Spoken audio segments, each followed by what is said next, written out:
Jo, schönen guten Abend, ihr da draußen. Und nein, der Sound von Terraria ist heute nicht kaputt. Hört ihr's?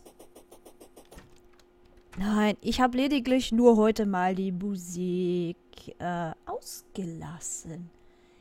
Ja, denn heute habe ich mal was anderes als das Gedudel, das ihr sowieso schon die ganze Zeit kennt. Dass ich auch jetzt erstmal noch ein Entschuldigung, klitzekleines Weilchen auch wieder einschalten werde. So. Aber ich habe es nur mal zum, wie könnte man sagen, Soundcheck nämlich noch angelassen. Heute gibt es nämlich was ganz Besonderes von mir. Na gut, wenn ich rausklicke, dann hört er das natürlich. Ah, nein.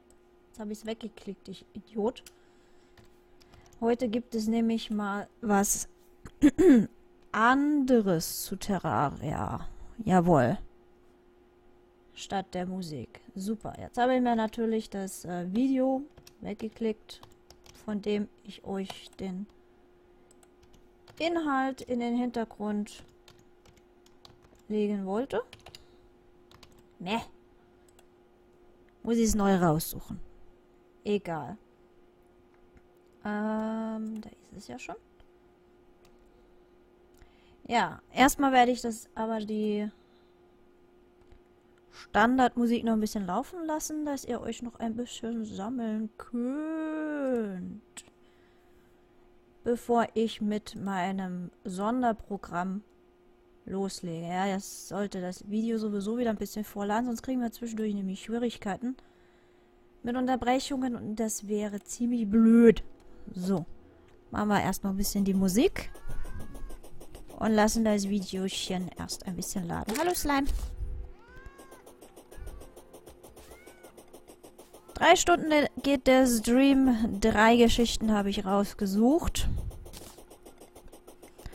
denen ihr lauschen dürft, während ich dann meine Klappe halte. Ich werde auch entsprechend die Terraria-Sounds leise machen. Okay, das war so da an der Deblu vorbei. Aber gut. Ich habe von den Dingern eh zu viele. Au! Schleicht er sich an, der Frechdachs. So. Ich sehe gerade, da ist ein bisschen von meinem Zeug was verrutscht. So, jetzt passt's. Die Geschichten werden auf Englisch sein. Ja gut, viele von euch spielen viele Sachen auf Englisch oder gucken auch viele Videos auf YouTube auf Englisch. Da denke ich, dass es kein so großes Problem sein wird für euch, den Geschichten zu lauschen. Ansonsten stehe ich auch danach immer noch für irgendwelche Fragen zur Verfügung. Irgendwie färbt sich das schon wieder um. Ich habe nicht alles erwischt, sehe ich. Während ich mit der Zerstörung des Eisbioms weitermache. Dazwischen werden wir ein bisschen plappern.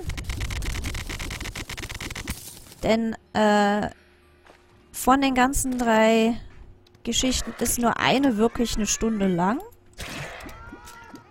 Beziehungsweise das Video ist eine Stunde lang, aber ich möchte den armen Michael da jetzt nicht einfach abhaken zwischendrin mit seinen anderen wichtigen Sachen, die er zu erzählen hat, zu seinem YouTube-Channel. Von daher, ja, schauen wir mal, wie das Ganze vorangeht.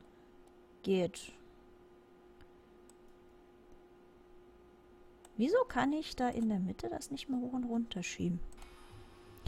Twitch spinnt. Ich glaube, ich muss mal die Cookies löschen. Das hat bei einer anderen Seite letztens auch funktioniert. Au. Der war gut getarnt, der Eisschleim. Aua. Ich habe auf jeden Fall fleißig wieder was zerstört, wie man sehen kann. Und da will ich in den 3 Stunden auch jetzt weitermachen. Sieht langweilig aus. Deswegen, dass ihr mir nicht nur gelangweilt zuschauen müsst, habe ich zumindest für eure Lauscher was Schönes. Ich hab dich schon gehört. Uah, ich wollte nicht ganz darunter. Aber da war ein Loch. Da hat mich doch gerade so irgendwas Eisiges ab... Ah ja, da ist er. 2 sogar. Stopp. Also könnt ihr auch den Sachen lauschen.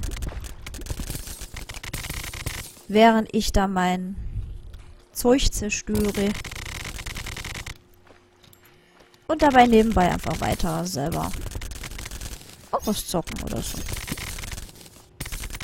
So. Uah. Am Layout habe ich nochmal ein bisschen rumgebastelt. Hab den Bereich für das Spiel ein bisschen größer gemacht. Und für so spezielle Fälle wie heute habe ich ein Feld dazu gepackt, an dem ihr sehen könnt, ob mein Mikrofon an oder aus ist. Denn ich werde wirklich keinen Mucks von mir geben, während die Geschichten abspielen. Weil das ist ja sonst auch blöd, wenn ich da mitten in Michaels Erzählung rein babbel. Und dann bekommt ihr einen Teil nicht mit und dann versteht ihr den Rest der Geschichte teilweise vielleicht nicht. Das ist Unsinn. Deswegen absolutes Stillschweigen von mir während der Geschichten. Zwischen 2 Geschichten melde ich mich gerne wieder zu Wort. Der Skellington, der ist auch schon ganz... Der freut sich auch schon hier. Der ist auch schon ganz aufgeregt. Da habe ich irgendwas, wo ich dir verkaufen kann. Den habe ich, glaube ich, noch nicht. Den behalte ich. Ich habe jetzt nicht aufgepasst, wie vielte Tortoise das war. Deswegen, das hebe ich mir lieber auf. So. Ich check mal nochmal kurz, wie weit ist das Video? Ja doch, das könnte man jetzt problemlos laufen lassen. Das Bild dazu ist jetzt nicht unbedingt wichtig, weil es halt eben ein Hörbuch ist. Aber gut, wenn man was auf YouTube hochlädt, dann hat man halt schon irgendeine Animation oder ein Logo oder irgendwas da im Hintergrund. Und so ist es eben auch bei diesen Videos. Aber für euch reicht eigentlich rein das Audio, würde ich sagen. Ja, dann werden wir mal hier gucken, dass wir hier mal ein bisschen ändern. Einmal. Zack, zack. Ja, hahaha, ich habe gebastelt. Ich habe gebastelt. Dann... Oh mein Gott, jetzt steht da nicht mehr das da. Moment, ihr hört nicht mehr die Originalmusik vom Spiel? Ja, die hört ihr jetzt nicht mehr. Upp. Und das werde ich auch ein bisschen leiser schalten. Sonst stört das so. So. Aber ein bisschen muss ich selber schon noch hören. Tut mir leid. Ein bisschen muss ich davon noch mitbekommen. Und, ja, die Geschichte, die ich euch jetzt gleich abspielen möchte. Wie heißt die nochmal? Ach ja, genau. The Melancholy of Herbert Solomon habe ich für euch geschrieben von Michael Whitehouse. Von ihm selbst vorgelesen und mit Hintergrundmusik versehen, um das Ganze atmosphärisch zu unterstreichen, was er da vorliest. Von dem Kanal Ghasty Tales, den er mit ein paar Freunden zusammen betreibt, wo sie nicht nur von ihm geschriebene Horrorgeschichten vertonen, sondern auch Horrordokumentationen über die Horrorgeschichte aus Schottland, wo die Jungs ursprünglich herkommen, drehen, sowie als Kurzfilmfans auch eigene Horror-Kurzfilme zu finden sind. Wenn ihr da reinschauen wollt, den Link habe ich weiter unten mit einem Button versehen. Da könnt ihr draufklicken und euch auf dem Kanal dann nachher noch ein bisschen umsehen. Für jetzt aber mal werde ich dann gleich schweigen und das Mikrofon abgeben an den Michael. während er euch von einer Geschichte erzählt über einen einsamen, etwas einsiedlerischen Mann in einem kleinen Dorf in Schottland, der verdächtigt wird, Kinder zu entführen und zu töten. Naja, gut, verdächtigt. Aber war er das auch wirklich? Schauen wir mal. Ich halte jetzt auf jeden Fall die Klappe und sehe euch in etwa 33 Minuten spreche ich wieder mit euch. So.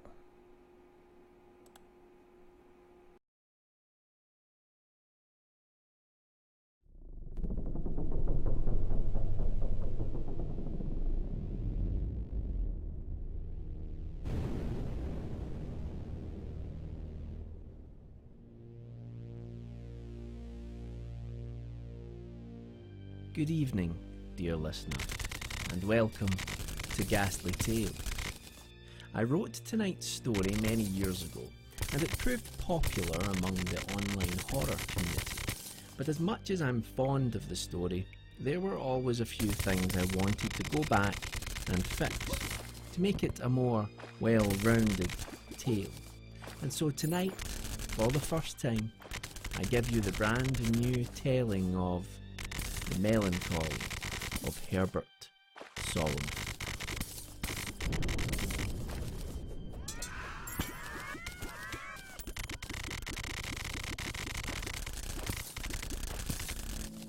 On several occasions, my interest in the supernatural has taken me to some of the most prestigious seats of learning in the entire United Kingdom.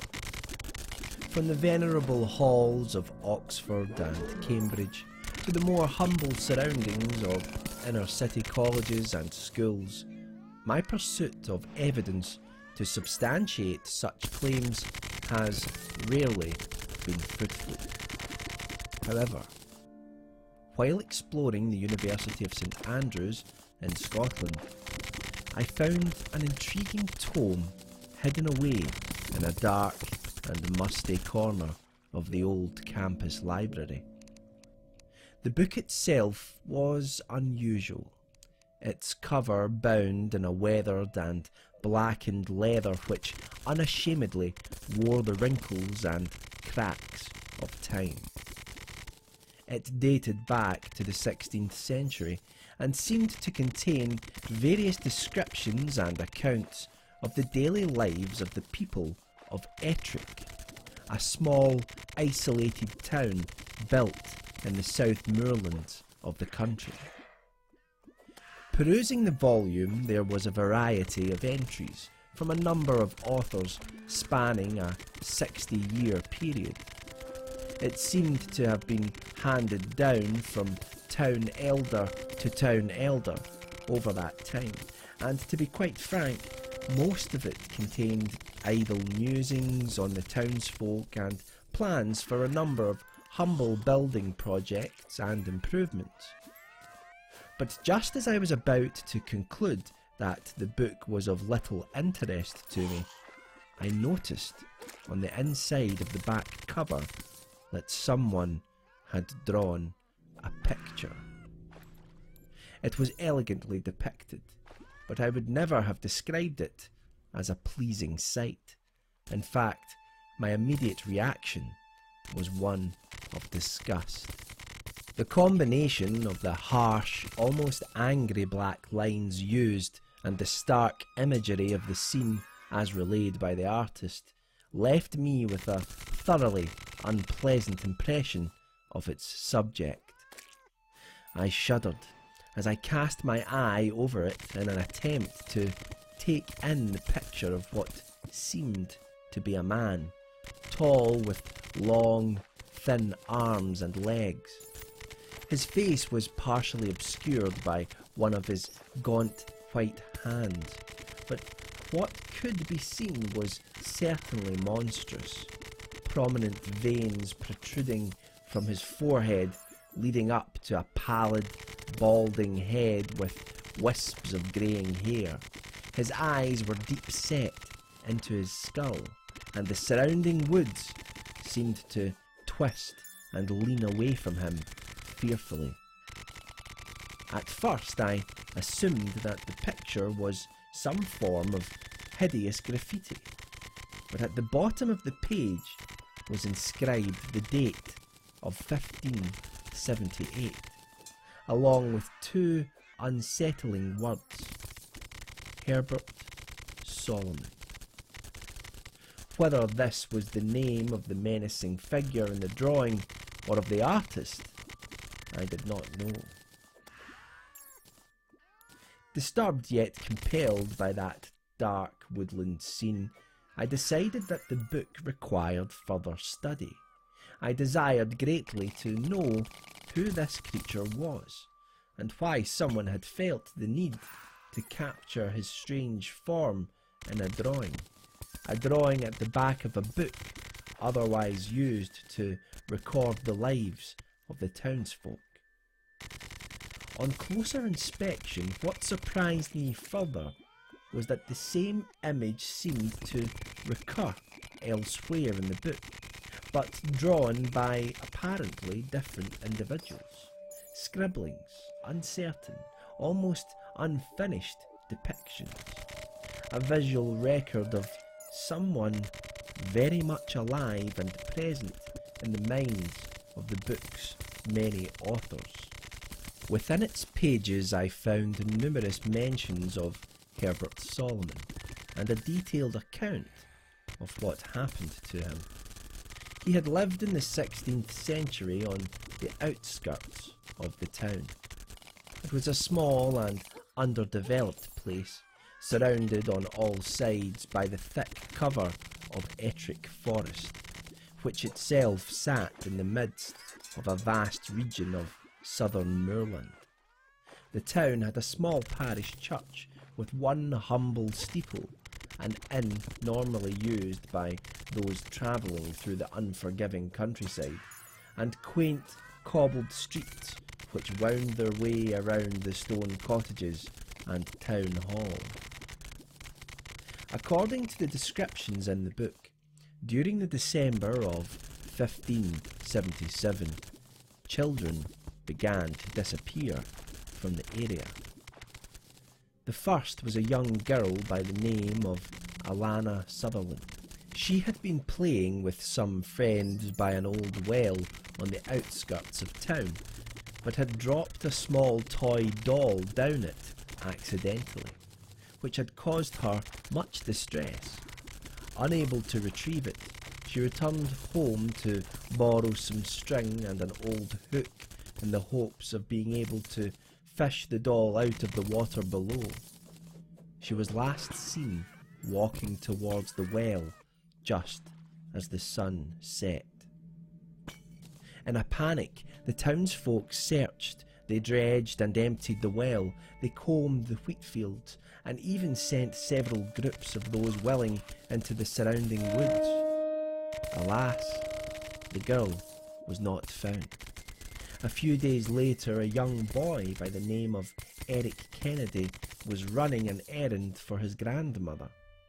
It was dark, but he had to take some wool over to the Monroe place as way of thanks for the grain they had provided, and they lived but only a few streets away. It was assumed that at least the centre of the town would be safe, but the boy never completed his errand. He vanished, as if he were torn from existence. By the end of January, an unusually bitter winter had caused significant damage to the town and its people. Large, thick sheets of ice and snow covered each house and building. Several people died from the cold alone, and the general mood of Ettrick town was a sombre one. Despite these trying times, the townspeople were more concerned with the safety of their offspring. In total, 7 children had now disappeared without rhyme or reason. Whole families wept in despair as everyone began to view one another suspiciously. They knew the truth. Someone was taking their children from them. By mid-February, 2 more had went missing, and accusatory glances were now being shared between every family and every member of the community. The town elder decided to act and took upon himself the arduous task of identifying and catching the fiend. Bureaucratic discussions were had, church groups convened, and in every house, in every street, in every corner of Ettrick, one name crossed the lips of its inhabitants: Herbert Solomon. The more the name was mentioned, the more certain his guilt became. He was an outsider.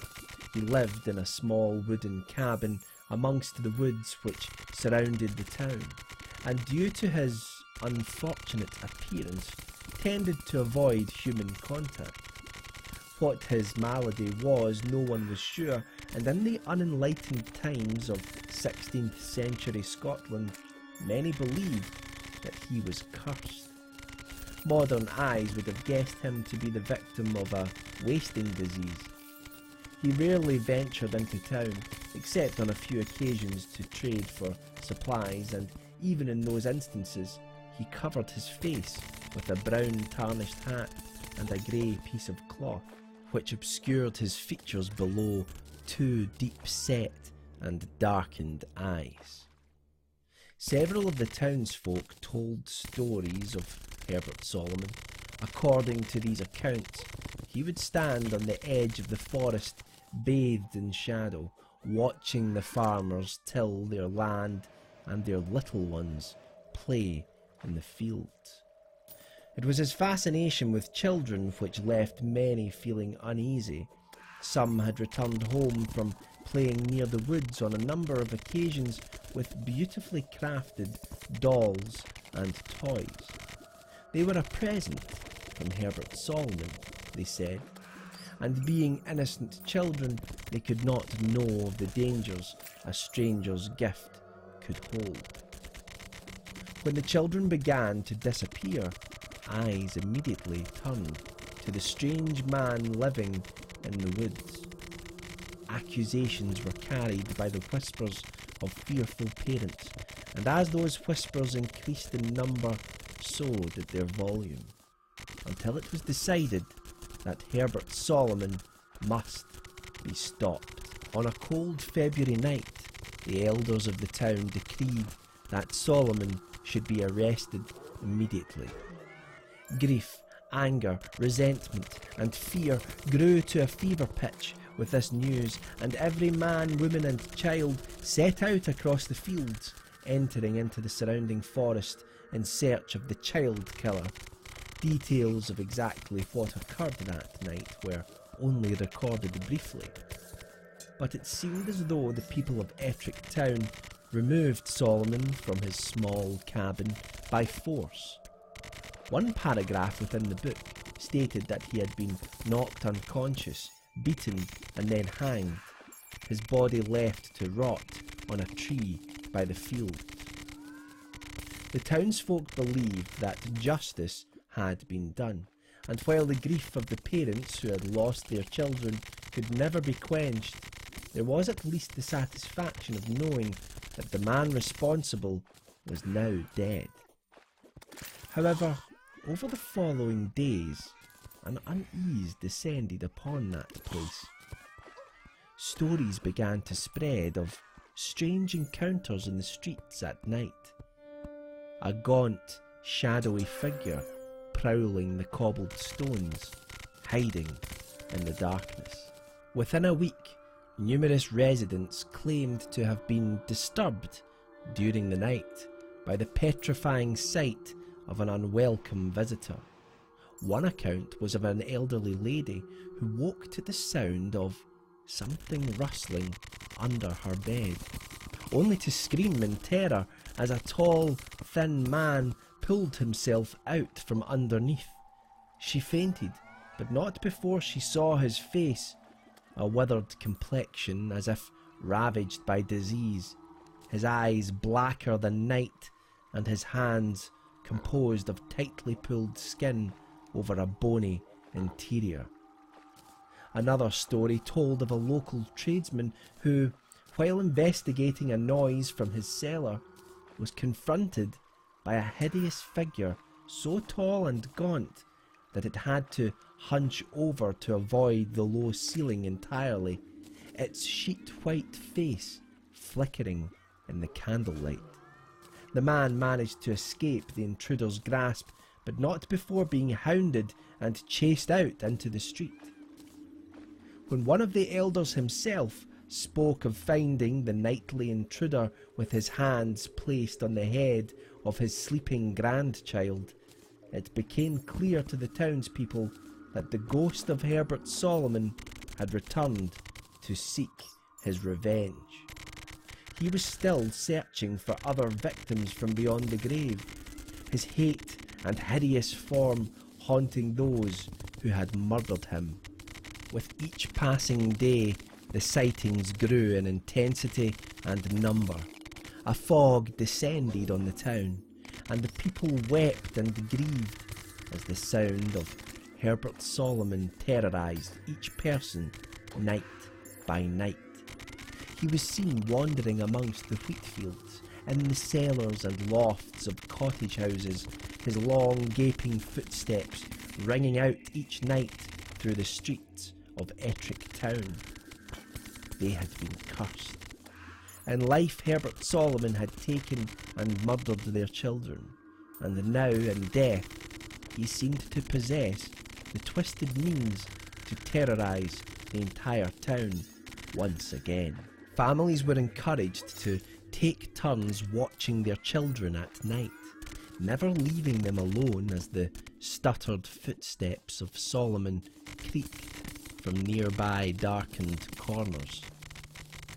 Then the unthinkable happened. Another child was taken, a young orphan girl who often wandered the streets when she could not find a place to call home for the night.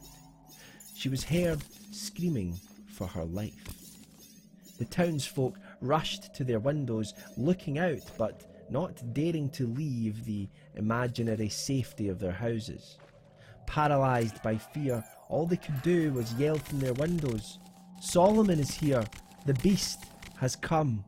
The screaming ceased quickly, followed moments later by the menacing figure of Herbert Solomon, wandering out of the fog, no doubt pleased by his most recent prey. He rushed down the street, his lifeless arms bashing against the houses which he passed, scraping the doors and windows with his rigid fingers, emitting an unnatural yell of anger and hatred on his way. The girl was gone, and the town grieved once more. In the preceding days, the fog grew denser, and with it came the unwelcome news of 2 more children taken. One, a 14-year-old girl whom, after having a raging argument with her family, left the house never to be seen again. The other, a boy named Matthew, the son of a notable drunk, who was taken from his own bed by the hands of Solomon while the father lay unconscious from drink.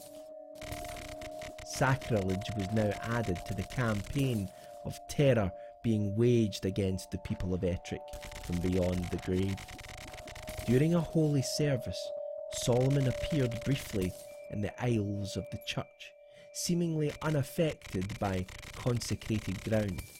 The congregation whimpered in horror and disdain as his warped, spindly form walked slowly behind a pillar and then vanished.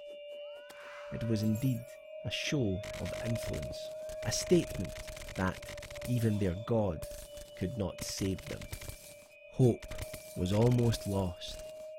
Not even a place of worship could deny him, and he was now capable of entering any home at night and then taking whatever or whomever he wished.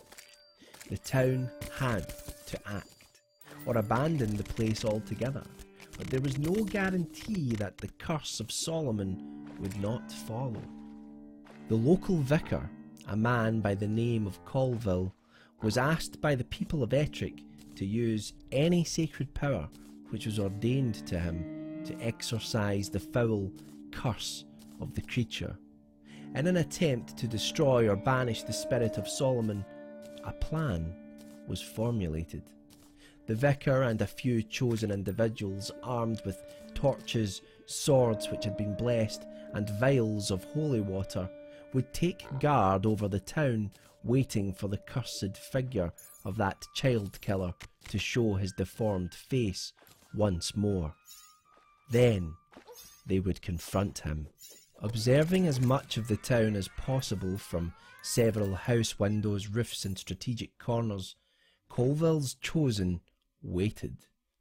They did not, however, have to wait long. That night, the ominous figure of Herbert Solomon appeared through the suffocating mist, walking the streets of Ettrick with purpose. Yells and screams rang out, announcing in terror that Solomon had returned. Families held their children close as dark thoughts consumed the town. Please, spare my child. Take another's. Colville was the first to confront him. His will was shaken by the sight of the beast's hideous pallid face, rotten and ravaged. The gangly, spindling figure stood, staring intently at the vicar through black, clouded eyes. Another man now joined, then another. Before long, Solomon was surrounded.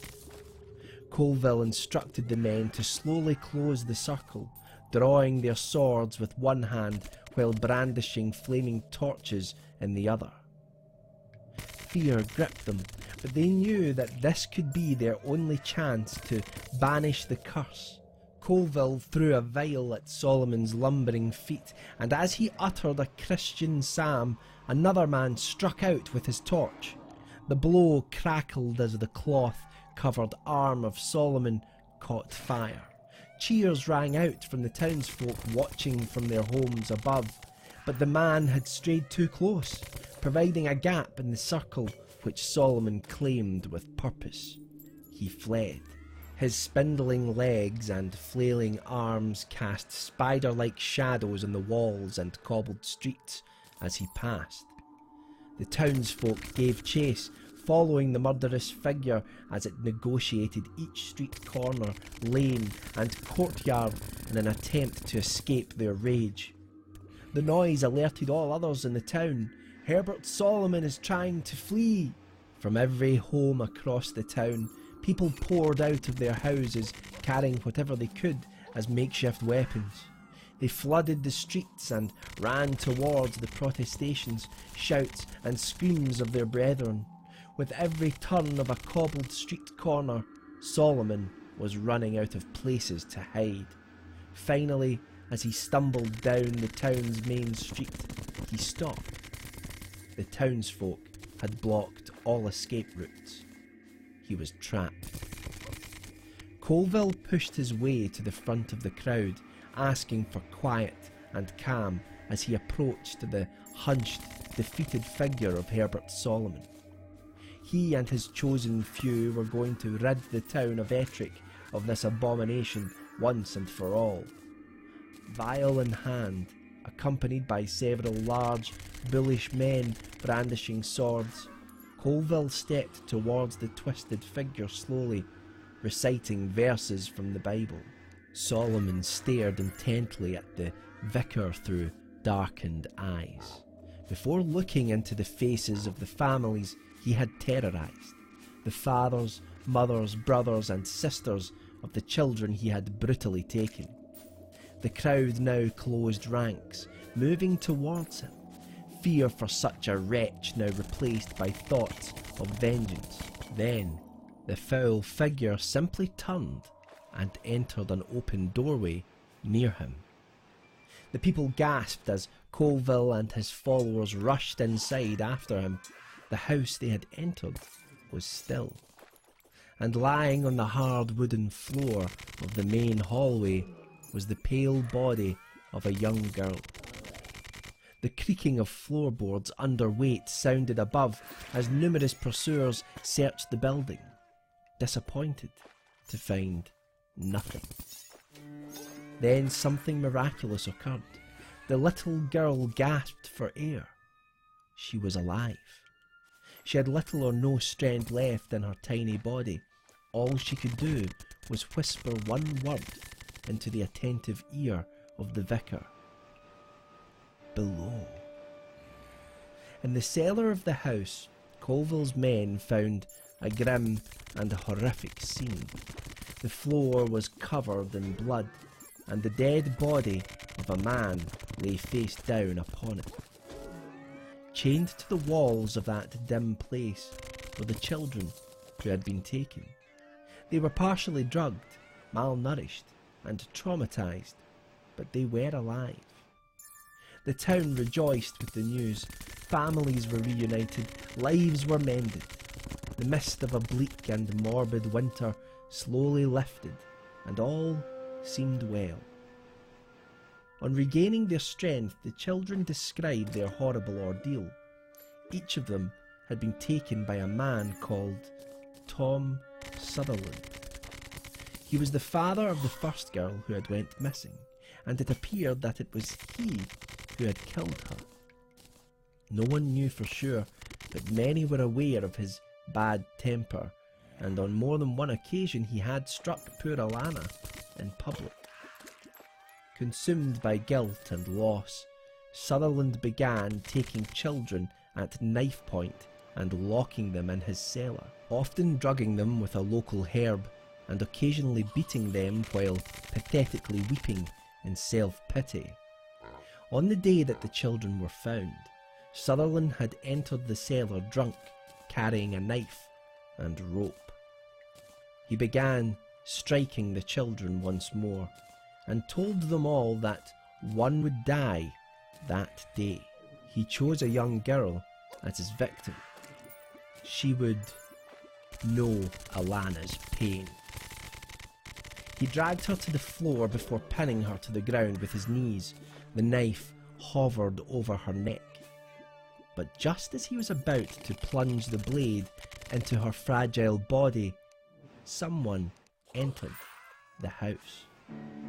Sutherland grew ferocious with anger, but whoever was standing at the top of the staircase struck such fear into him that he quickly backpedaled into the cellar. Ducking under the doorway was the tall, scarred figure of Herbert Solomon. At the sight of him, and now being free, the little girl crawled quickly between Herbert's long legs. She made it to the top of the stairs, but was too weak to run, fainting before she could escape the house. Details of what happened to Tom Sutherland were muddled by the unstable, semi-conscious condition of the witnesses, but it was clear that his neck was broken, his head twisted with such force that it faced in a natural opposite direction. There were various accounts of subsequent glimpses of Herbert Solomon, and some of the children claimed to find beautifully crafted dolls and toys on occasion sitting at the edge of the woods. But of course, this cannot be substantiated. Indeed, I would have said that the entire story could not be substantiated if it were not for a newspaper article I discovered during subsequent research. The article had been written roughly 2 years before I had stumbled across the book at St Andrews, and what it contained puzzled and moved me greatly. I still think of it to this day. It spoke of a couple and their young daughter picnicking on the edge of Ettrick Forest. Their daughter, only 4 years old at the time, was sleeping soundly on a blanket, and so in the summer sun both parents nodded off after a couple of glasses of wine.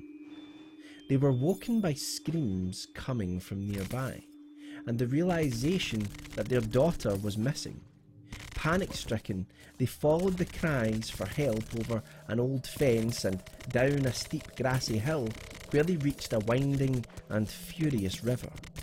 Their daughter had fallen in and was clinging to a large tree root which thrust out from the opposite embankment into the water. The root was wet, and with screams of anguish they watched as their daughter lost her grip. She fell and was swept downstream towards a large formation of huge sharp rocks which jutted out from beneath the surface. The river would not let go, and threw the little girl around with such force that it was difficult to see how she could survive. Filled with the abject terror that their daughter was about to be dashed against the rocks, no doubt drowning soon after, the couple finally made it to the water's edge. As they rushed into the murky torrent, they watched helplessly as the poor little girl was about to crash into the rocks. They were too far away to do anything about it. Their attention was then suddenly grabbed by the cracks and creaks of a tall, gaunt figure at the other side of the river, rushing out of the woods at tremendous speed on the opposite bank. With one swift motion, a thin, bony hand plunged into the violent water, prevailing against the immense current, finally pulling the young girl to safety. She was alive, frightened, crying, but alive and unhurt. The pale-faced, emaciated figure placed the girl gently on the ground, patted her on the head, and then stared at the parents from across the water through eyes which they described as both dark and sad. He then returned back into the woods, fading away to nothing but a memory. The man was never identified. But reading those descriptions, I knew who he was. Even in death, Herbert Solomon was the kindest and gentlest of souls.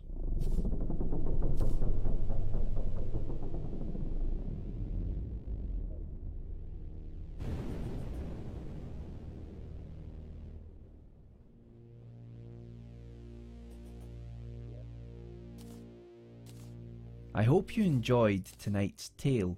It'll be featured in my upcoming short story collection, Ghost Stories of a Contemporary. If you want to support my work, feel free to subscribe to my Patreon, which you'll find in the description below. Looks like the storm is passing. Time for you to go home once more.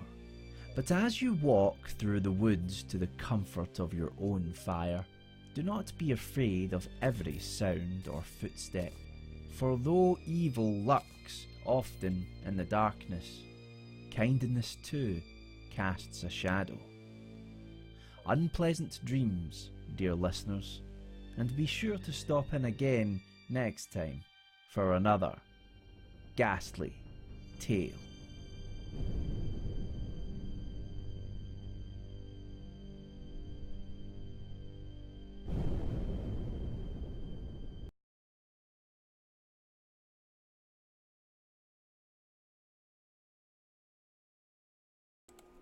Jo, das war doch schön gruselig, oder?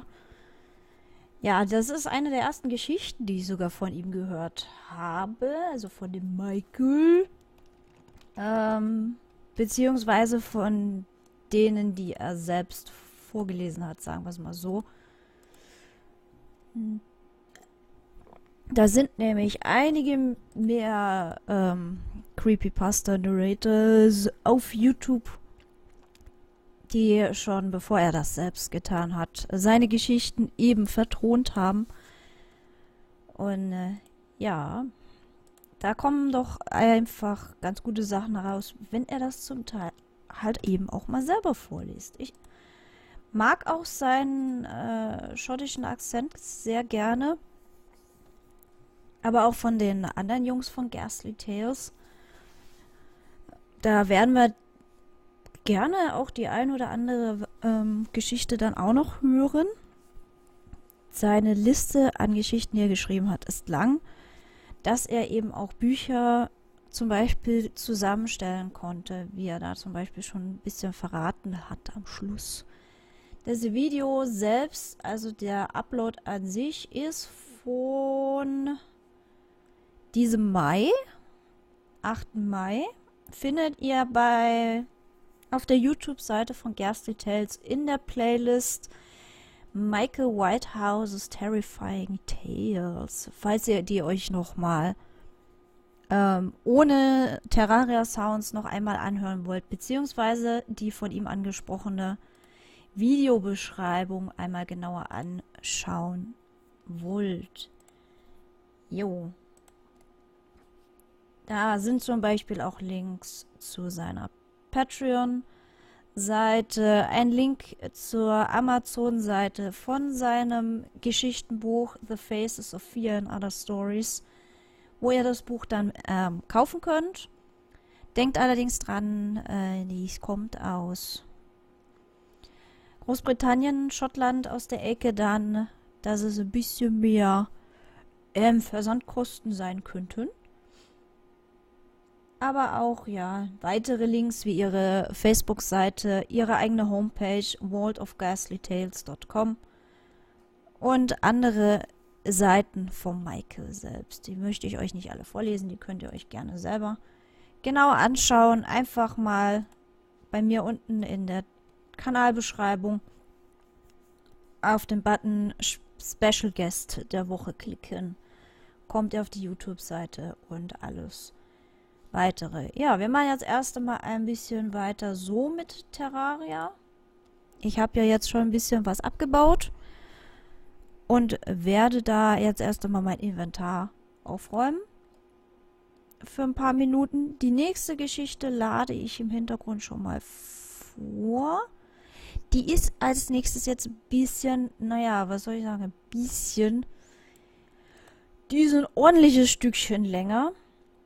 Allerdings sind da auch noch mal ein paar, ja gut, Kanalankündigungen, die will ich jetzt nicht wegschneiden, von ihm drin, die ein paar Minuten Zeit einnehmen. Ist allerdings auch eine sehr schöne Geschichte, die vielleicht auch so ein bisschen, ja gut, ein bisschen auch auf eigenen Erlebnissen von ihm beruhen. Was auch sehr cool an seinen Geschichten ist, dass die teilweise aus eigenen Erfahrungen von ihm inspiriert sind. Aber erst einmal, ja, der Salomon, der ist abgehakt. So. Und jetzt machen wir erst einmal wieder ein bisschen Terraria an. So.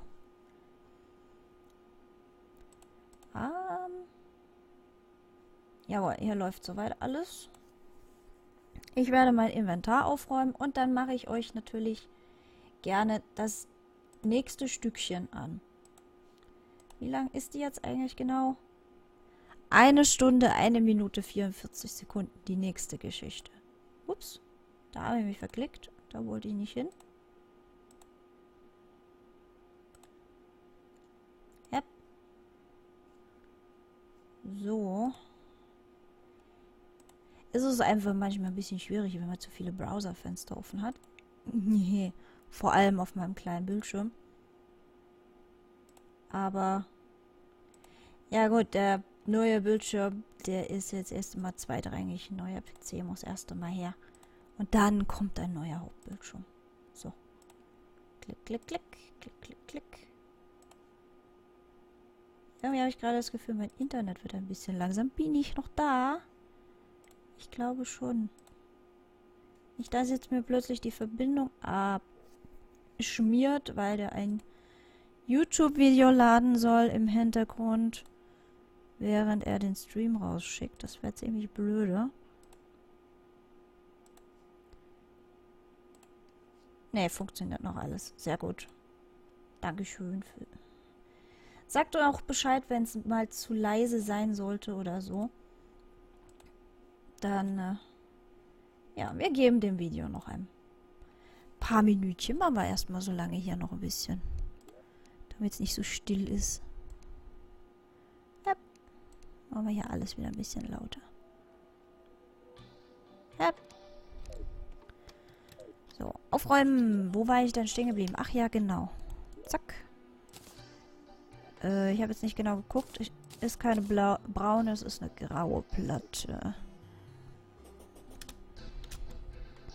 Habe ich dieses Banner schon? Ist das zufällig schon hier mit dabei? Nein, gell? Bin mir auch gar nicht mehr ganz so sicher, ob ich das Ding schon habe oder nicht. Ich habe jetzt einfach mal da reingepackt. So.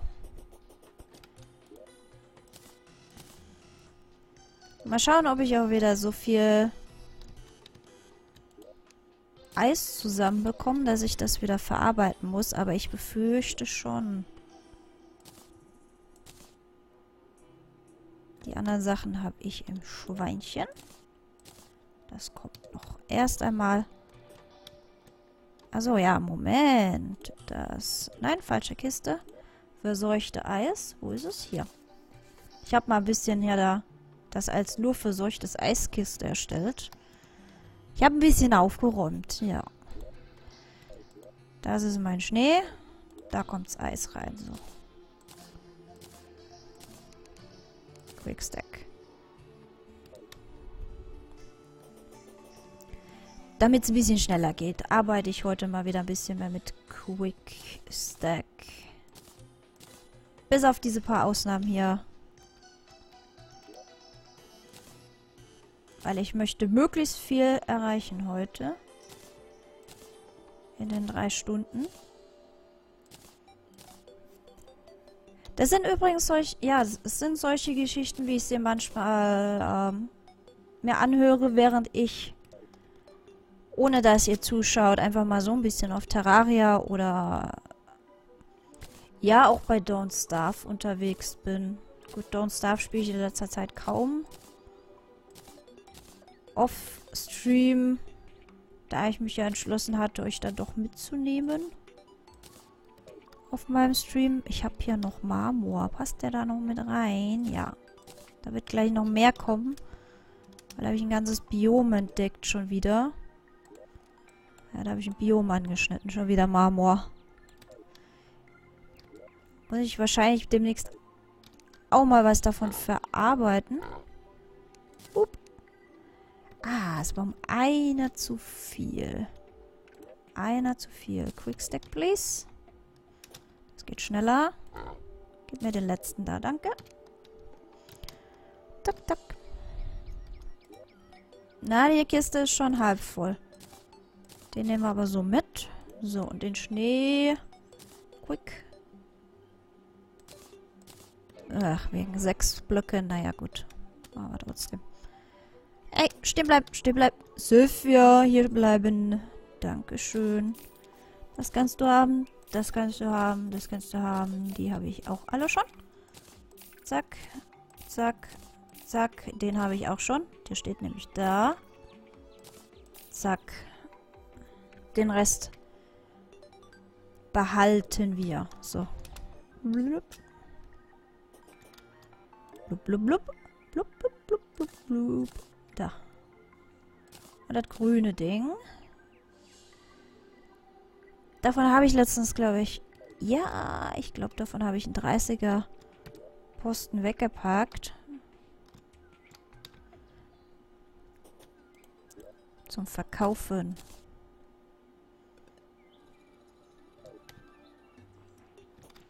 Ja. Yep. Night Owl Potion. Wenn den einer braucht, noch ist er da. Noch. Wenn die 2 Kisten wieder ziemlich voll sind, wird wieder verkauft.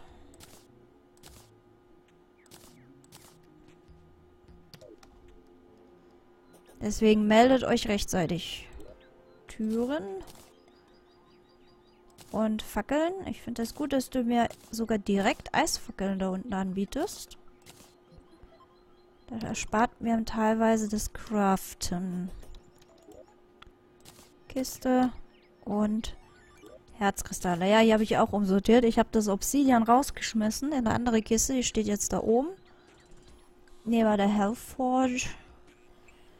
Dass ich hier nicht nur mehr von dem Kristall reintun kann, sondern auch hier, wie man sieht, wird es auch ein bisschen eng, wenn sich da ein zweiter Stapel bildet. Deswegen runter. Damit haben wir eine Platinmünze voll. Nein. Aber ich bräuchte wieder Green Solution. Ne. Na komm, machen wir komplett voll. Vorsichtshalber. Machen wir das komplett voll. Jo. Du gammelst immer noch in meinem Zimmer rum, Rox. Das nervt. Nee. Lassen wir den Vogel. Ich gehe jetzt kein Fangnetz holen. Oh, aber die nehme ich mit. Die nehmen wir mit. Was hast du? Recall Potion. Ja. Du bringst auch noch ein Potion mit. Na gut. Daybloom. Dankeschön. Nee, komm. Jetzt habe ich damit angefangen. Jetzt nehme ich die auch mit.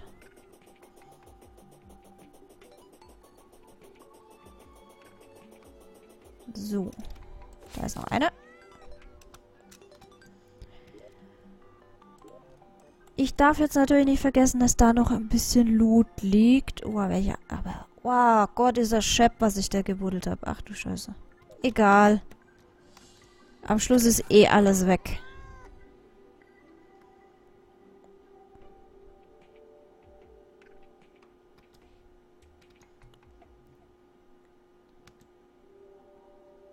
Erst hatte ich ja überlegt, ob ich an den Dungeons weitermache, aber irgendwie muss ich heute doch wieder irgendwas zerstören. Bin ich doch wieder in Zerstörerlaune.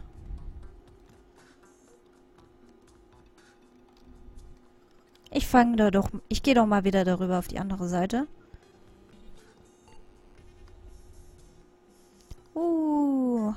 Schön den Hintergrund umfärben.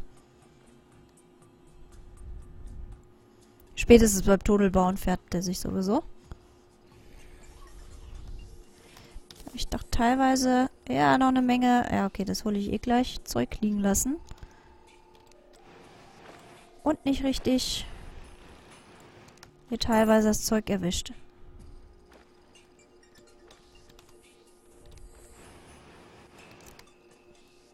So. Na, 1. Wie? Schwert.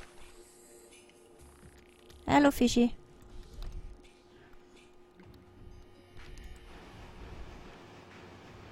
Da hinten sehe ich auch was. Erreicht das von hier? Nee. Nur ein bisschen. Wow, wow, wow, wow, wow. Wer schießt denn da schon wieder? So einer. Nerv nicht.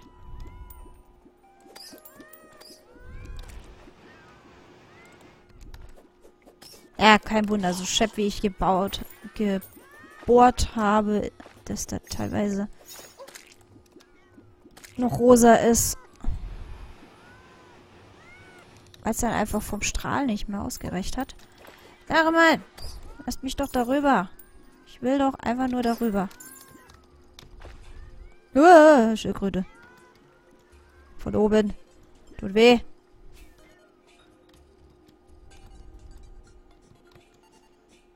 ist doch wieder irgend so ein Wurm. So. Ich höre dich. Komm doch.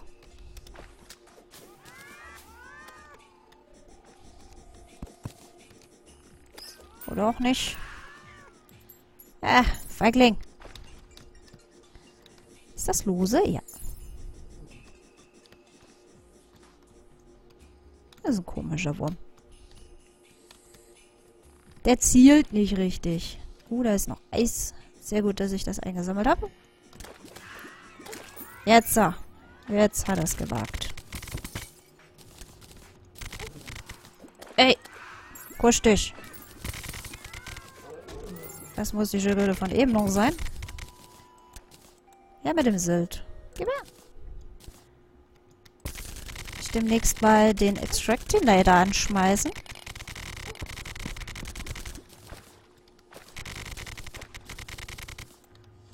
So. Dann gucke ich noch mal, wie weit Video Nummer 2 ist. 5 Minuten. Geben wir ihm noch 5 Minuten. Damit, dass er auch wirklich schön weiterläuft. Ohne Unterbrechung.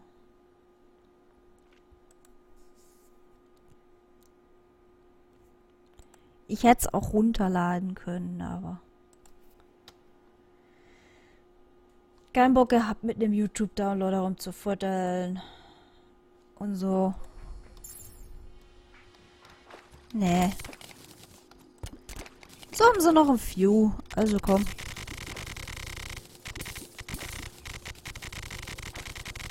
Zack, zack, zack.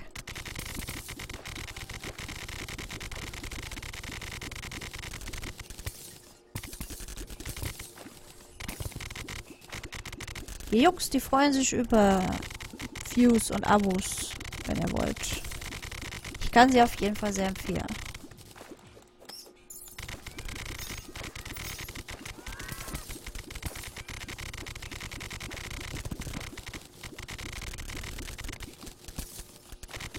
So.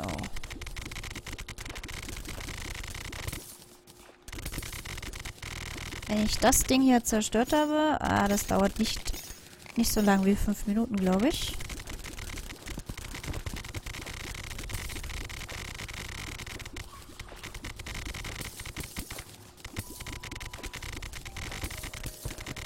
Nee, das wird kürzer dauern. Ah, so viel Klunker.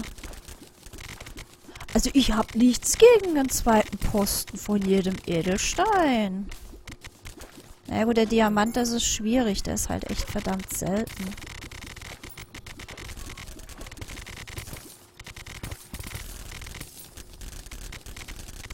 Aber bei so viel Klunkern, so viel Edelstein, da könnte man ja schon fast einen Turm mitbauen. Nur aus Edelstein. Soll ich den Turm mit Edelstein noch dekorieren? Was meint ihr? So 1 oder 2 Räume so. Ein paar Edelsteine verzieren.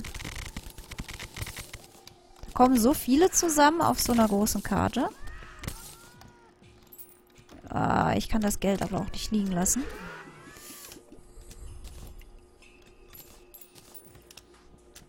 Ja, okay.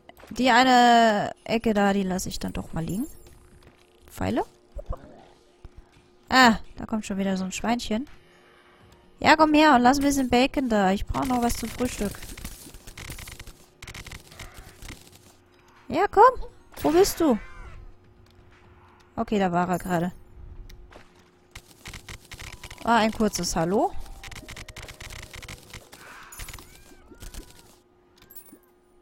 So.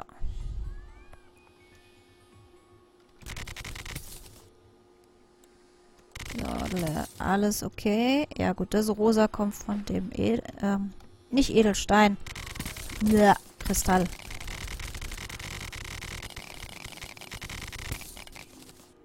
Halt, nicht den Marmor anfressen. Der ist danach dran.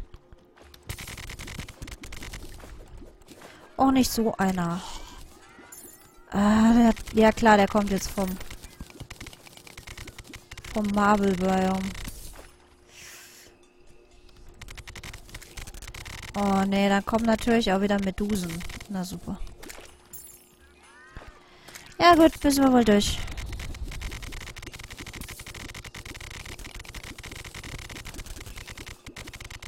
Ich glaube, ich höre schon wieder ein Piggy.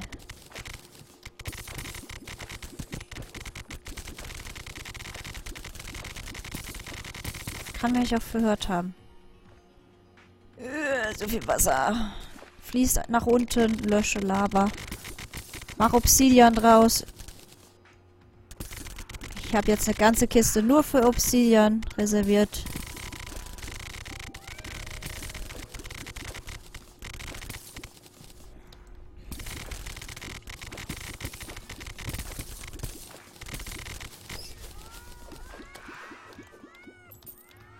Steig bitte wieder in dein UFO. So, jetzt.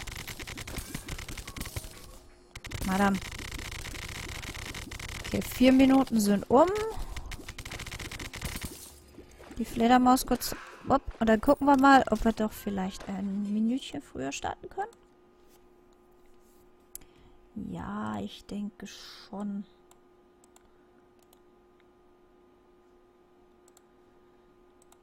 Ich denke schon. Schauen wir mal. Wo ist denn das richtige Icon? Das ist das. So, die nächste Story. Machen wir erstmal die Musik aus, dass sie nicht anfängt zu beißen. Whoop.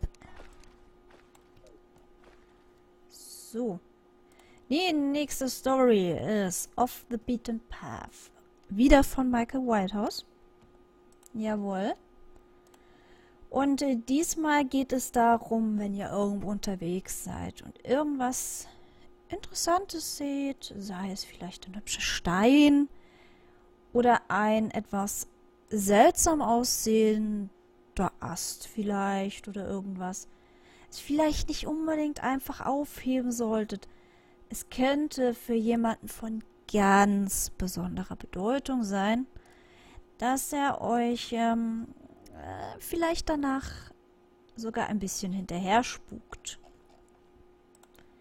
Es ist auf jeden Fall eine sehr schöne Geschichte, aber halt auch eine sehr lange Geschichte über jemanden, der sehr viel mit seinem Rucksack unterwegs ist. Und ja, da einfach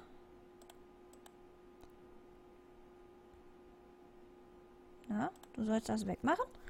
So, und halt, ja, einfach mal so im Wald unterwegs ist und da einfach einen Stein mitnimmt, den er vielleicht nicht hätte mitnehmen sollen. Ich halte jetzt die Klappe für 1 Stunde ungefähr.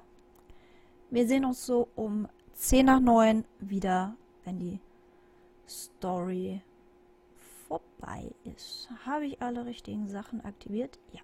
Ich bin still. Michael, ich gebe das Mikro an dich.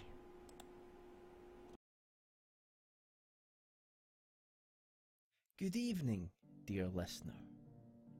Tonight's story is about our inherent need to return to the wild, to leave everything behind, the bills, the television, the video games, all the fabricated structures of modern life. But in that urge to escape our daily bonds and return to the remoteness of the countryside, we forget one important possibility, that we left some places behind for a reason. I'm Michael Whitehouse, and this is Off the Beaten Path.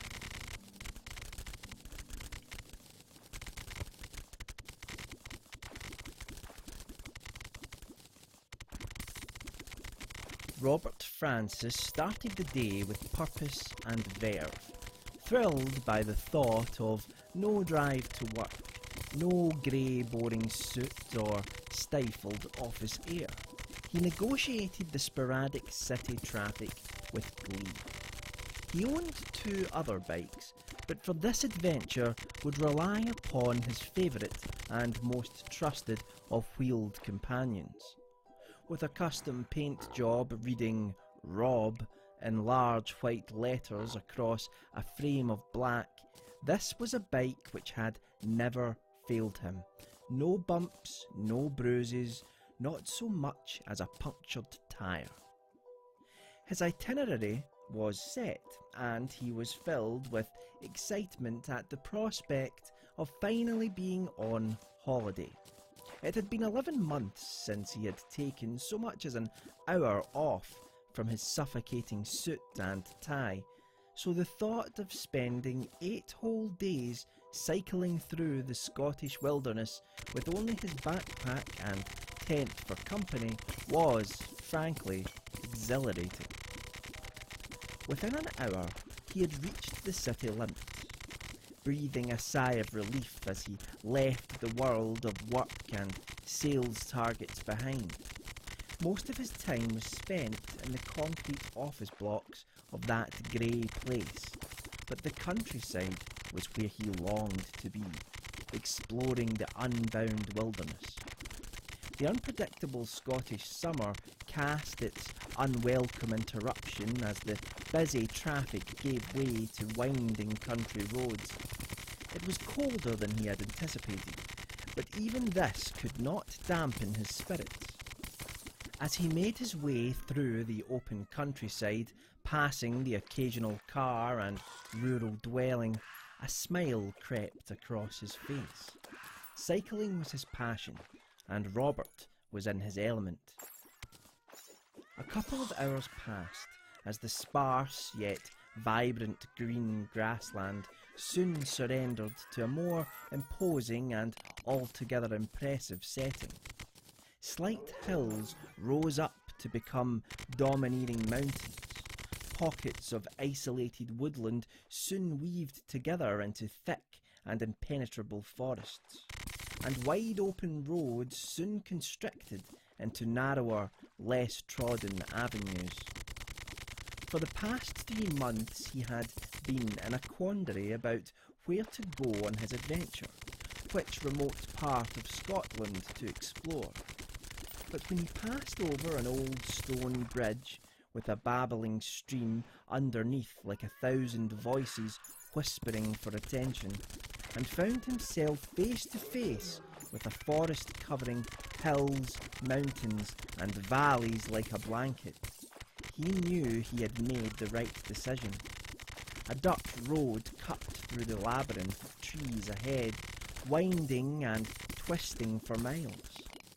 It occurred to Robert that, as he cycled further into the forest, the daylight above seemed to diminish with each panting puff of air, blocked by the huge pine trees on both sides, as if the sun were an unwelcome visitor. As the sky darkened, it became clear it was time to stop for the night.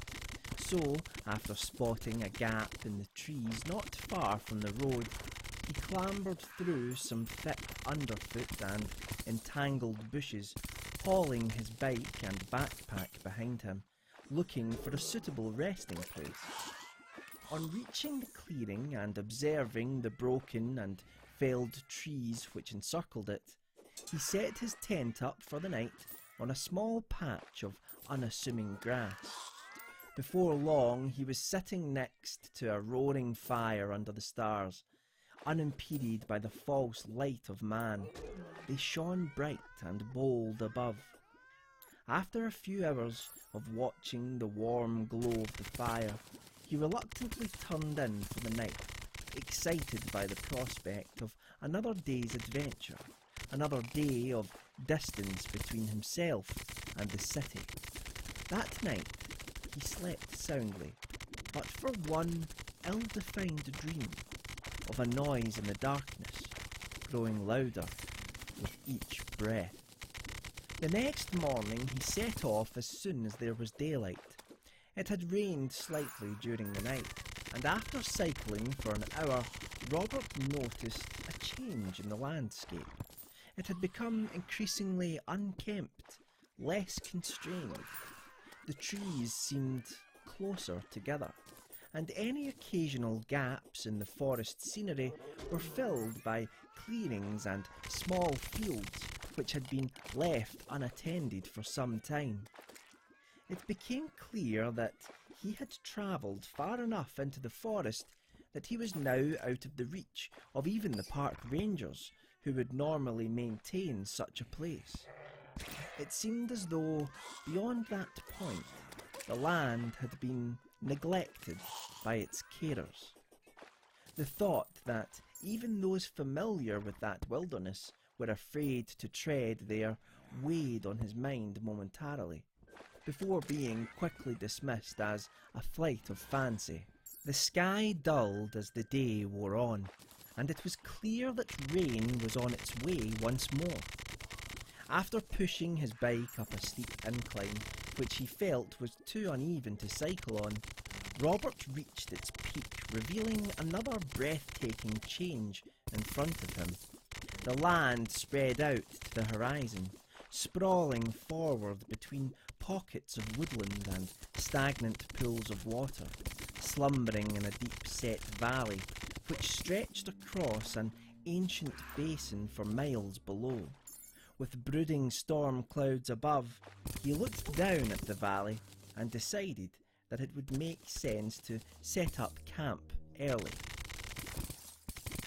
Not half an hour later he had descended and stood in a wide circle of grass, and after putting his tent in place, all that was left was to gather some firewood. The only problem was that Robert had picked a camping spot dominated more so by bushes and shrubs rather than trees. He would have to venture out across the valley and find what he needed from one of the wooded areas nearby. A collection of pine and fir trees which formed an isolated island of woodland about half a mile across was close enough to the camp. After 10 or 15 minutes of trudging through the long green grass, occasionally sinking his feet unwittingly into the remnants of a marshy bog, Robert found himself at the edge of the woods. Its boundary was dominated by older trees, which had long since withered, covered by thick brown hanging moss, nature's own burial shroud. The broken trunks of once beautiful and majestic pines and sycamores littered the ground, open and rotting from the inside, not unlike a decomposing animal. It occurred to Robert that the woods seemed somehow out of place. The trees did not belong to the landscape as others did. The long grass which characterised the entire area seemed to thin out and change from a healthy natural green colour to a morbid yellow-brown. As this thought ruminated, accompanied by an increasing sense of unexplainable dread, he realised that he was looking at a large dead ring of grass which followed the tree line perfectly, encircling the pocket of woodland as if marking the limits of a tomb. On their own in a forgotten part of the world, many would have been cautious of such a sight, but Robert quickly shook off his initial sense of vigilance, finding the area intriguing, a place unlike any he had seen before. With a bold stride he stepped over the woodland threshold into the dim light within. On the forest floor he could see many relics of past trees slumped on the ground. As he continued inward, the canopy above grew increasingly thick with each step, sheltering everything from the rain. Scanning the ground for firewood, he looked up and noticed that, while it was daylight outside, the woodland trees were now blotting the sun from the sky. Had he not known better, he would have sworn it was dusk. At last he found a collection of broken branches and logs which were dry. Robert knew this was as far as he should go, as it was becoming increasingly difficult to navigate through the trees which seemed to be growing closer together, their branches often interlinked and touching as if trying to keep those inside from escaping. "Don't be silly," Robert smirked to himself. It had started to rain, and although he could hear the drops of water pelting off of the leaves above, his surroundings were perfectly dry. It made sense to make his way back and get a fire started as soon as possible, because once everything was wet, it would prove increasingly difficult to do so. He quickly gathered the last of the wood up into his arms, but just as he turned to leave and follow his own tracks on the pine-covered floor out of those unnerving woods, something caught his eye. Several feet away, obscured by a ring of trees particularly close to one another, there appeared to be a strange arrangement of stones on the ground. Robert being Robert, he just had to investigate. After clawing his way through a net of branches, he found himself staring at what looked suspiciously like a grave. Hundreds of uneven grey stones the size of a fist, and some substantially bigger, had been piled on top of one another about 3 feet wide, 7 feet long, and a couple of feet off of the ground. It looked as though a mourner had marked the resting place of a body. A shudder crept up Robert's spine as he momentarily experienced a feeling of being watched, but quickly dismissed this fear, replacing it with curiosity.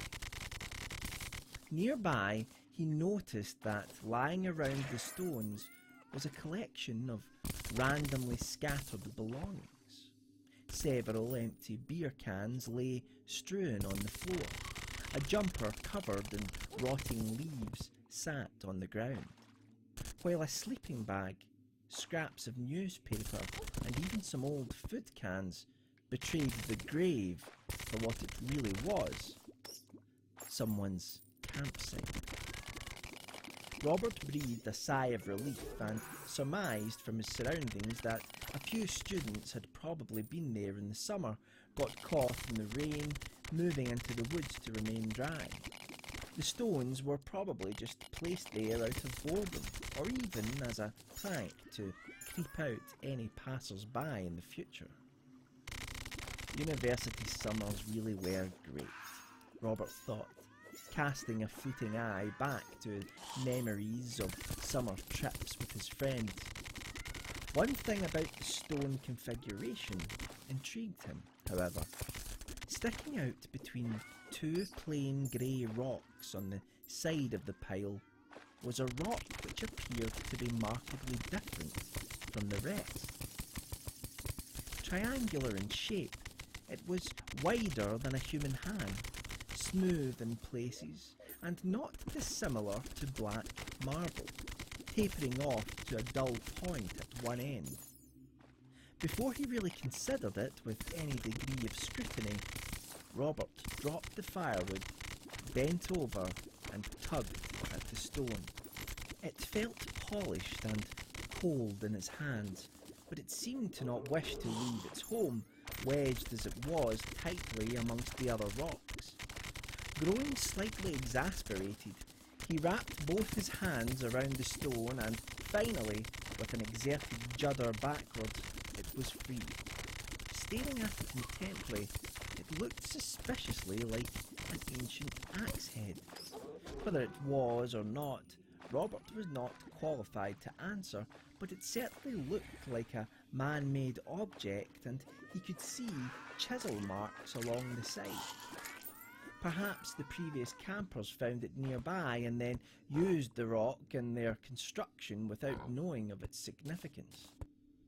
He was excited by the prospect and knew instantly that on his return home he would ask a friend of his who had studied archaeology at university whether it was what he suspected or not.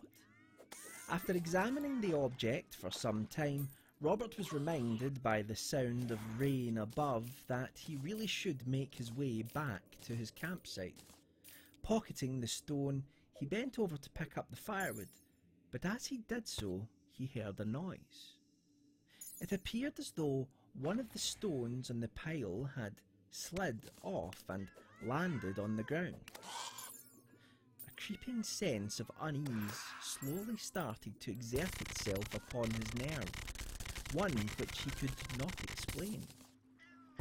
Picking up the firewood quickly, leaving the rest of the stones unmoved, he began to make his way back. With every step, something deep within was telling Robert that he was no longer alone, and worse, that he was being followed by someone in the woods. But with several nervous glances over his shoulder, he could see nothing. There were moments when he even fancied that he heard the sound of twigs and pines cracking underfoot, but again, no one was there. Breathing a sigh of relief, the tree line came into view, and Robert was filled with cheer knowing that in a few moments he would be back out in the open air. But just before he reached the periphery of the woods, he heard a crack again. This time, it was definite. It was louder than before, more pronounced, and accompanied by the hairs on the back of his neck rising in unison. He was convinced that someone was standing just a few feet behind, staring at him. Caught between the fear of knowing and the fear of not, he finally turned around slowly. Yes, there it was. He saw it. Only for a moment, but he saw it.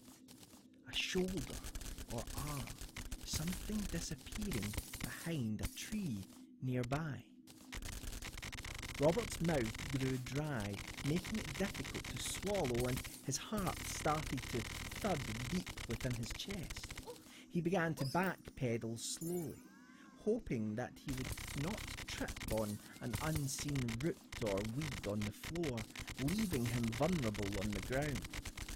With each step, the woods grew lighter, and as he neared its edge, the light from outside bathed its interior in a bluish hue. He did not take his eyes off of the large sycamore trunk where that shadowy figure seemed to be hiding, not for one moment. It was peculiar, but an overpowering sense of safety out in the open dominated his thoughts. Normally a person feels exposed and vulnerable in the open wilderness, but not Robert, at least not in that situation. As he edged slowly towards the grassy plain outside, the subtle, foreboding sound of leaves rustling and swaying almost in anger progressed into a crescendo of noise. But there was no wind to gust, no breeze to disturb. There was only one conclusion to be reached. Something was moving towards him. And then he was outside, out of the woods, away from whoever had been following.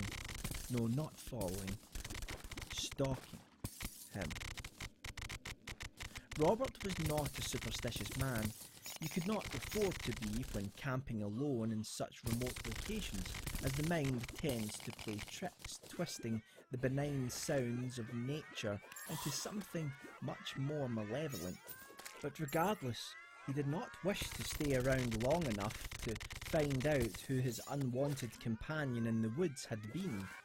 Dropping all but the sturdiest piece of wood which he reckoned would make a good makeshift weapon, he ran as fast as he could towards his own camp, all the while glancing back at that strange island of trees surrounded by dead, withered grass. But nothing emerged from it. Arriving at his tent, out of breath and agitated, he packed up his belongings as quickly as possible and then carried his bike up a small hill and back onto the dirt path. Waiting not one moment longer, he cycled hard and fast, hoping to put as much distance between himself and that place and its unseen resident before finding somewhere safer and more welcoming to camp.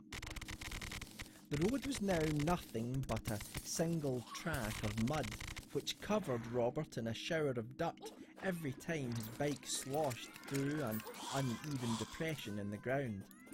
The weather was bitter, unusually so at that time of the year, and the rain, accompanied now by a freezing wind, battered his face, making each foot of distance travelled feel like 100.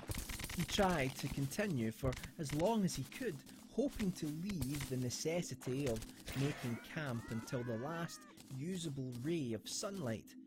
But after a couple of hours, the skies opened further and the rain came down in sheets. He had to find a shelter, and quick, concluding that he had put at least 15 or so miles of winding, difficult track between himself and that bizarre coven of trees. Regardless of whether it felt enough or not, it was simply impossible to continue due to the elements. On the left-hand side of the path, there was a rather steep drop which led down into a large field, but it would not provide the shelter Robert knew he required. To his right was a humble gradient of grass, which rose up into a large stretch of woodland. Following his strange experience from earlier, some hesitancy did present itself to him, but the horrendous weather soon increased the motivation for shelter, and after pulling his bike up through the grass, he entered the tree line. The torrential rain filtered through the tree canopy, and it took a while before Robert could locate a suitable spot to camp. Finding a large bush under several tightly knit fir trees, he pitched his tent there and then, as the area remained relatively protected from the storm outside in the open. Using some dried roots, grass and twigs from the forest floor, he was able to start a small campfire which allowed him to cook some food while raising his spirits. Night began to close in, and the wind and rain diminished. The sound of sausages sizzling in a frying pan on the fire provided the first sense of well-being and comfort that he had experienced since the morning.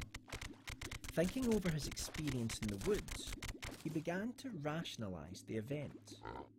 He had found various belongings in there: a sleeping bag, clothes, food, and beer cans. It was obvious now that he had just disturbed a fellow camper. Someone who, no doubt, became frightened seeing another human being wandering around their campsite in the middle of nowhere. That must have been it. The man, and he was reasonably sure that it was a man from the little he had seen of him, probably hid behind that tree because he was simply scared or unnerved. Robert relaxed into a sigh of relief, but just as he did so, he slipped his hand into his jacket pocket. Touching its cold black surface, he had completely forgotten about the unusual stone he had picked up from that collection of oddly arranged rocks.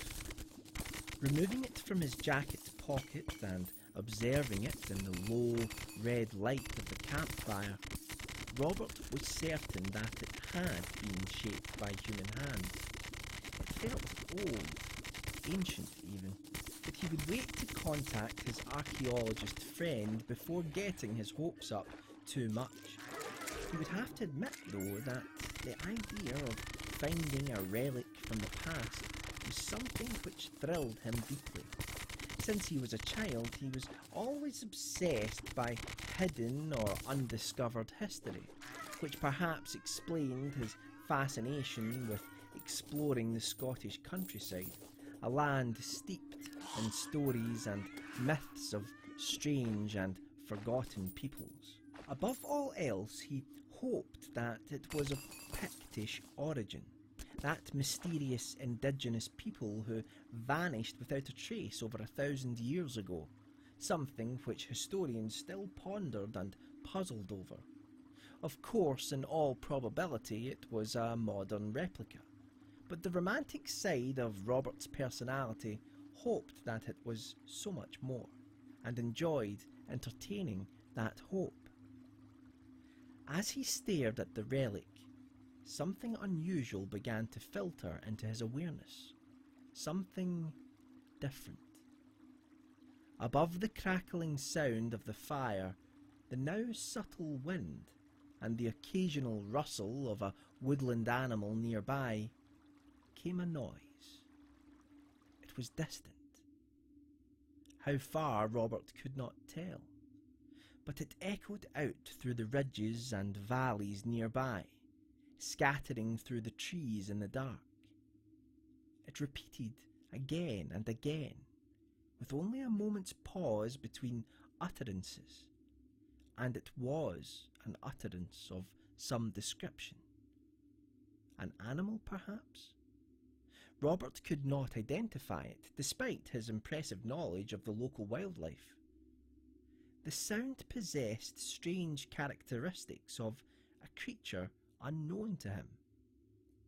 In some ways it was reminiscent of a bird of prey, parts high-pitched and shrieking, but under this lay a painful, wretched noise, more akin to that of a fox crying in the night, looking for its young. That was it exactly. It sounded like it was looking for something. For the next 3 hours, Robert lay awake, listening to the screeching noise ebb and flow as whatever was producing it moved closer, then farther away. As he eventually drifted towards sleep, the thought occurred to him that the movement of the sound was not unlike that of a search party, yelling and shouting, looking for someone lost in the wilderness, following a distinct search pattern.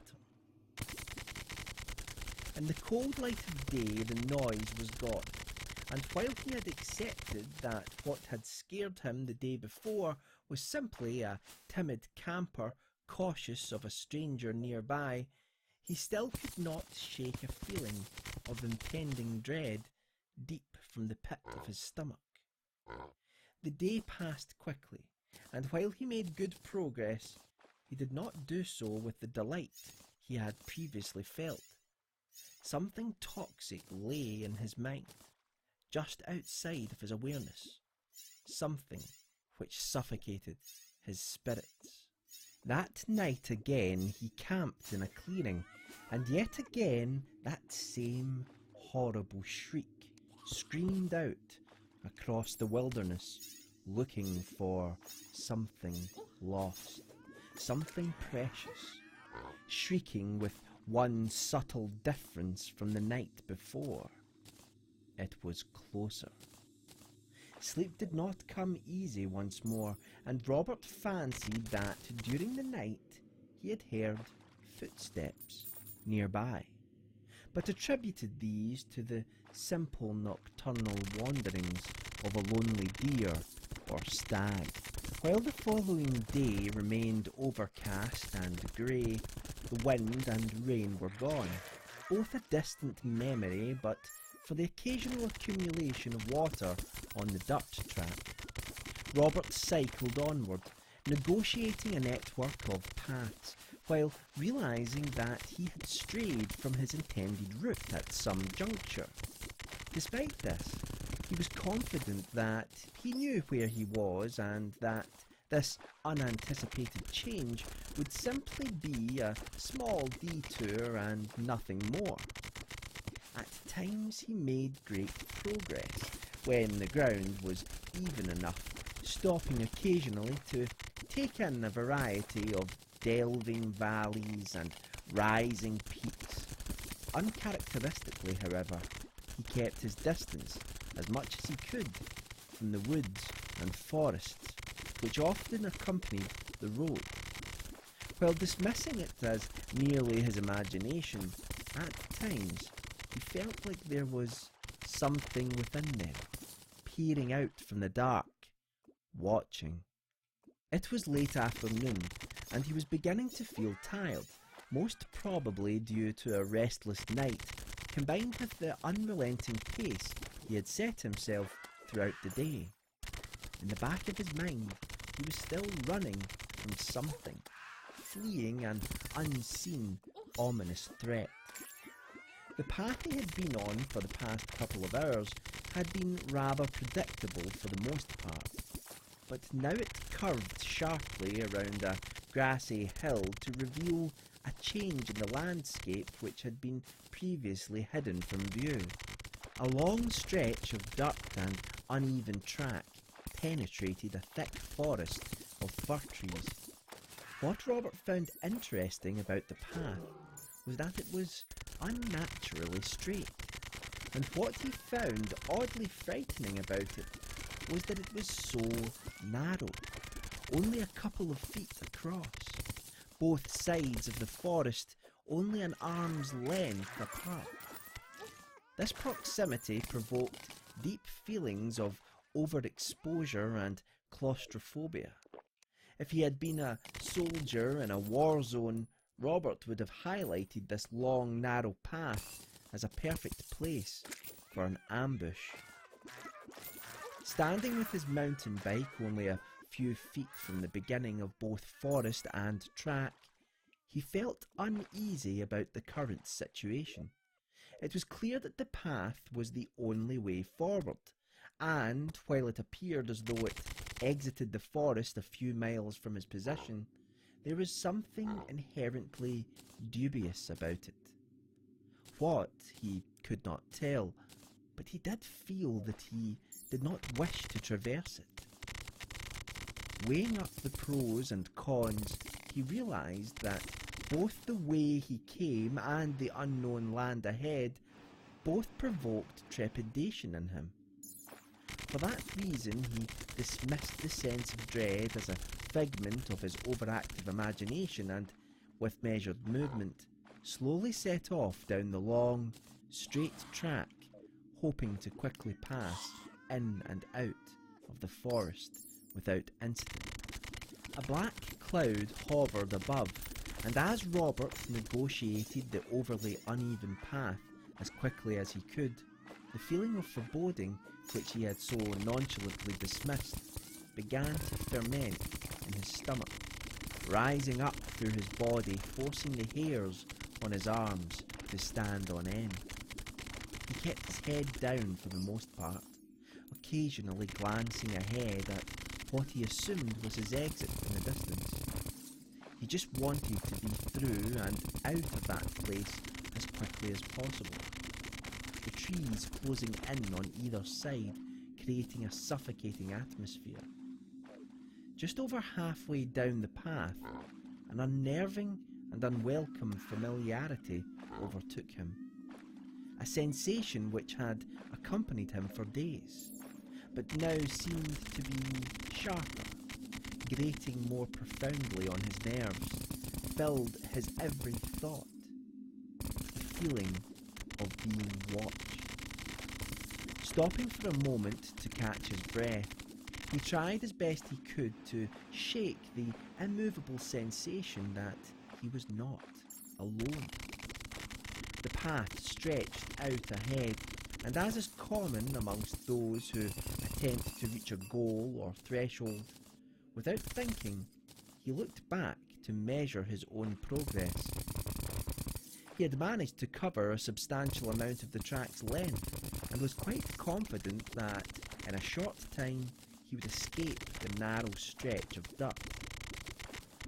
But just as he turned to continue onward, something caught his eye farther down the path in front of him.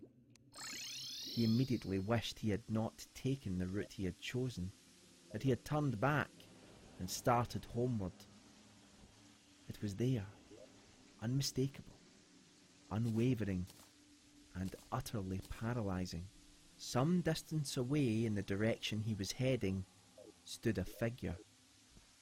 He could not entirely make out the discrete features of the individual, because they were standing to the side of the path, between a cluster of trees, covered in shadow.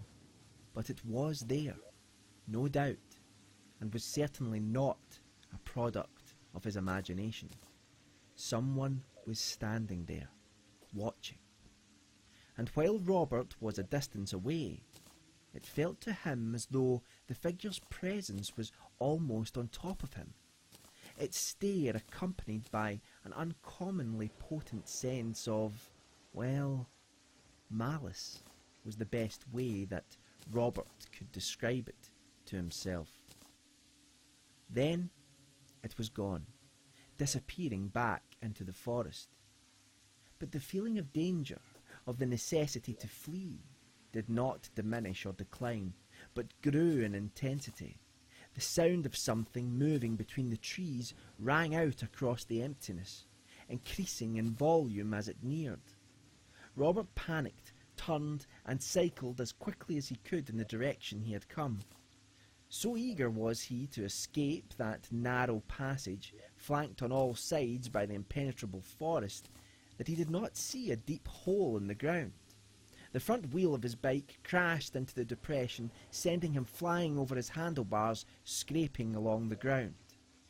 Dazed for a moment, the shambling sound of broken branches and displaced leaves which was nearly upon him brought his mind back into abrupt focus.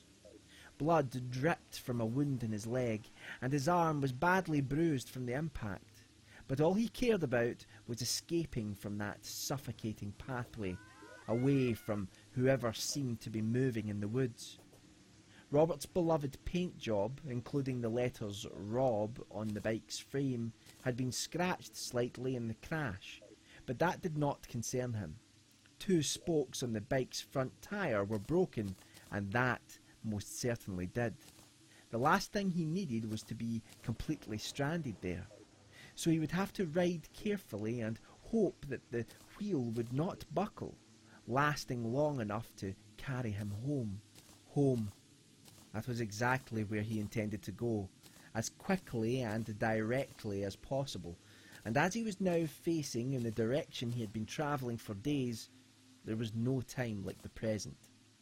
The moving sound in the trees continued, and as Robert carefully, yet at pace, negotiated the broken ground, he hoped above all else that his trusted mountain bike would get him out of there.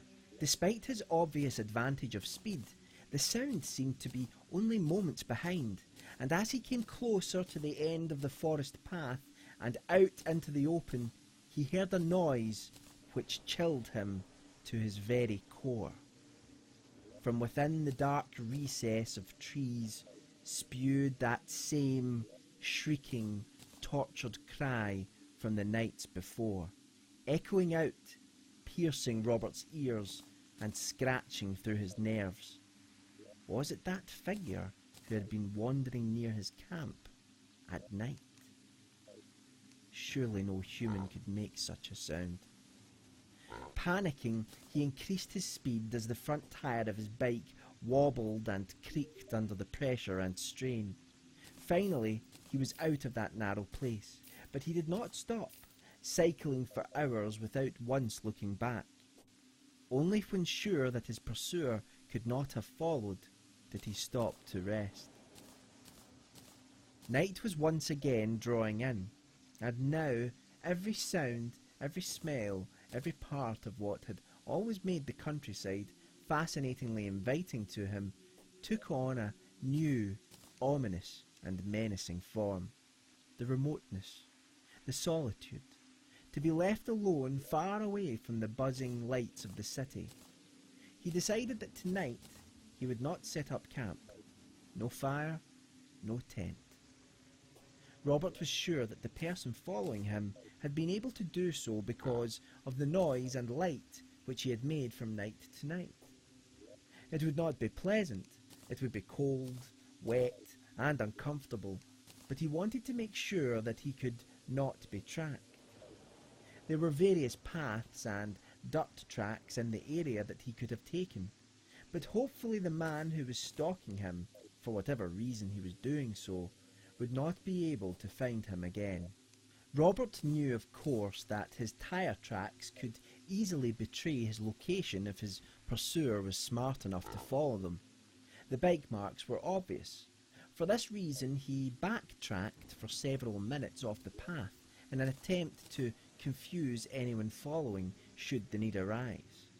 The worst thing he could do would be to sleep next to where his tracks ended. Finding a large bush with space underneath to sleep, he hid himself and his bike for the night, with one question on his mind.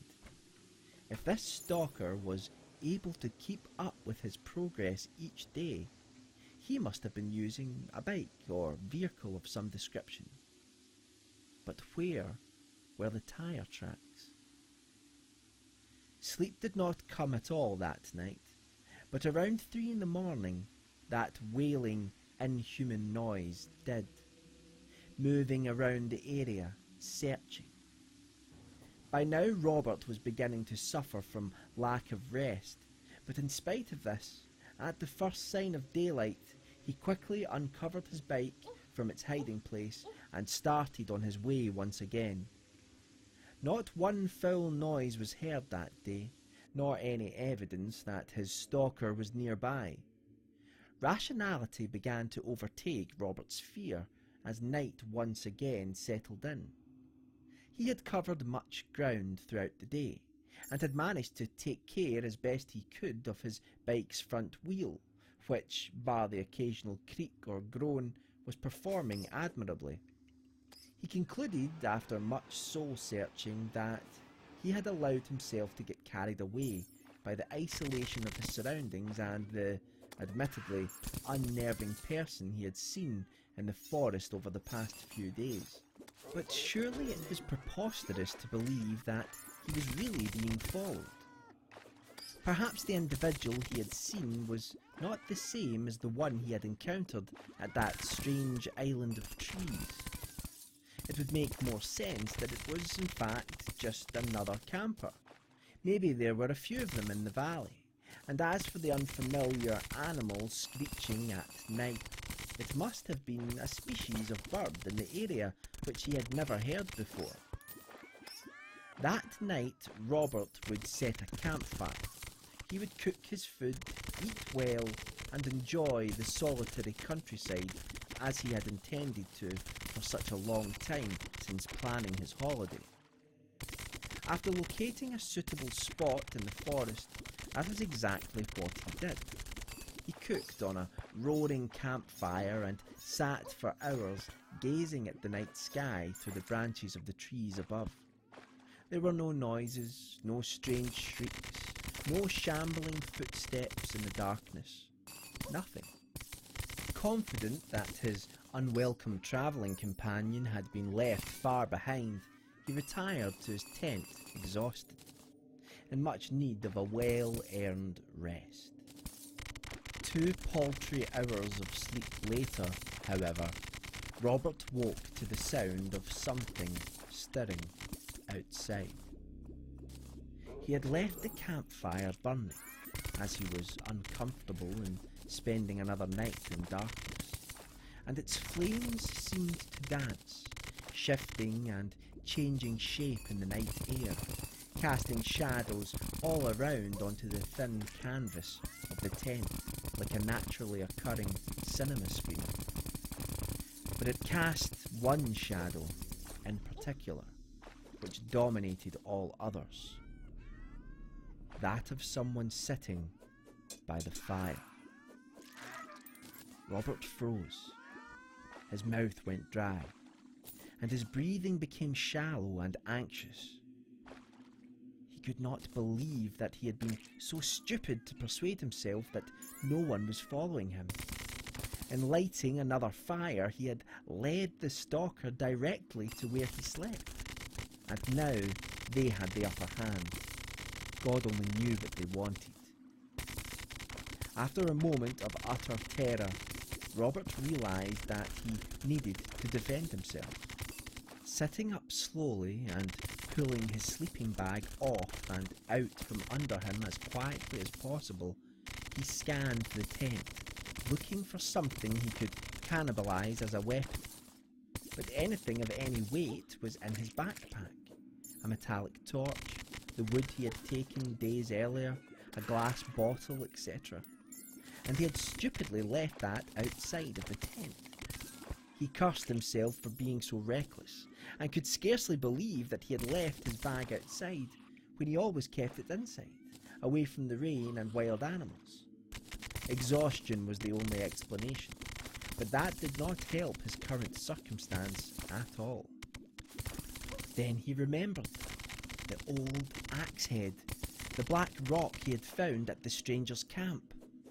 Indeed, if it was a hand axe, as he suspected, he reckoned it could still deal a nasty, perhaps even fatal blow. It was in his jacket pocket. Running his fingers along its once sharp ridges, Robert composed himself, never for a second taking his eyes from the flickering shadow on the tent wall.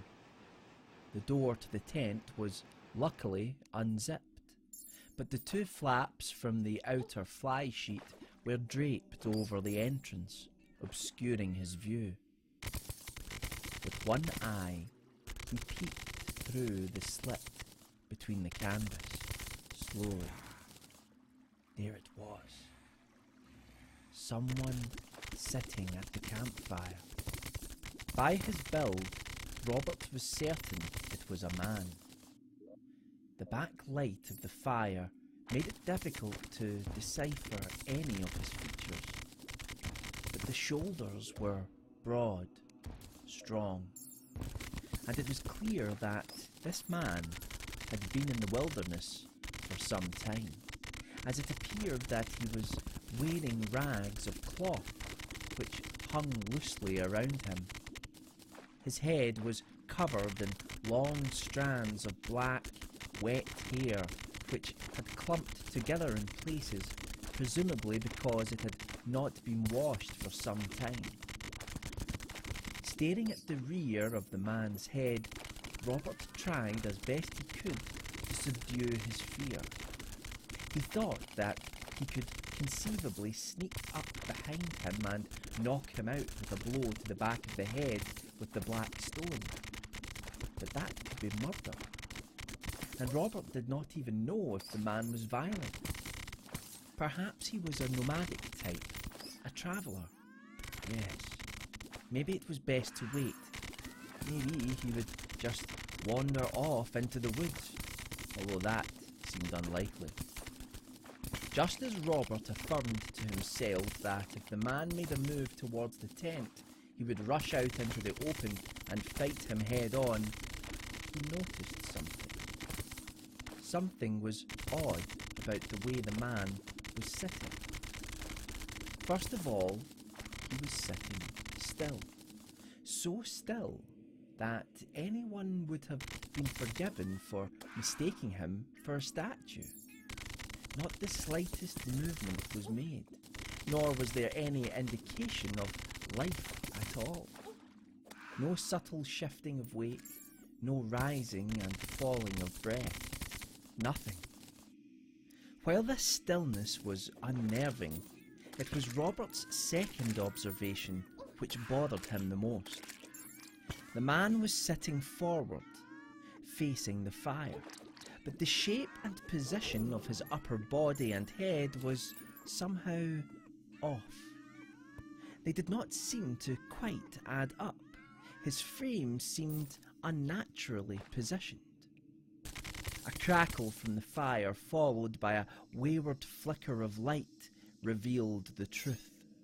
The flames lit up the area momentarily, the light bouncing from tree to tree, even onto Robert's tent, and reflecting back onto what surrounded it. 2 pinpoints of light momentarily shone in the night through black clumps of matted hair. Yes, the man's legs were facing the fire, but his body and head were horribly contorted, twisted into an inhuman posture.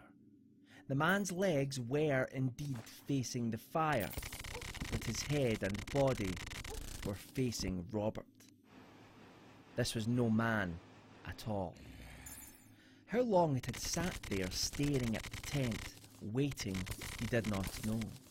But a creak of movement from its neck was enough to send Robert out of the tent into the woods, consumed by a terror so profound that it could be likened to madness.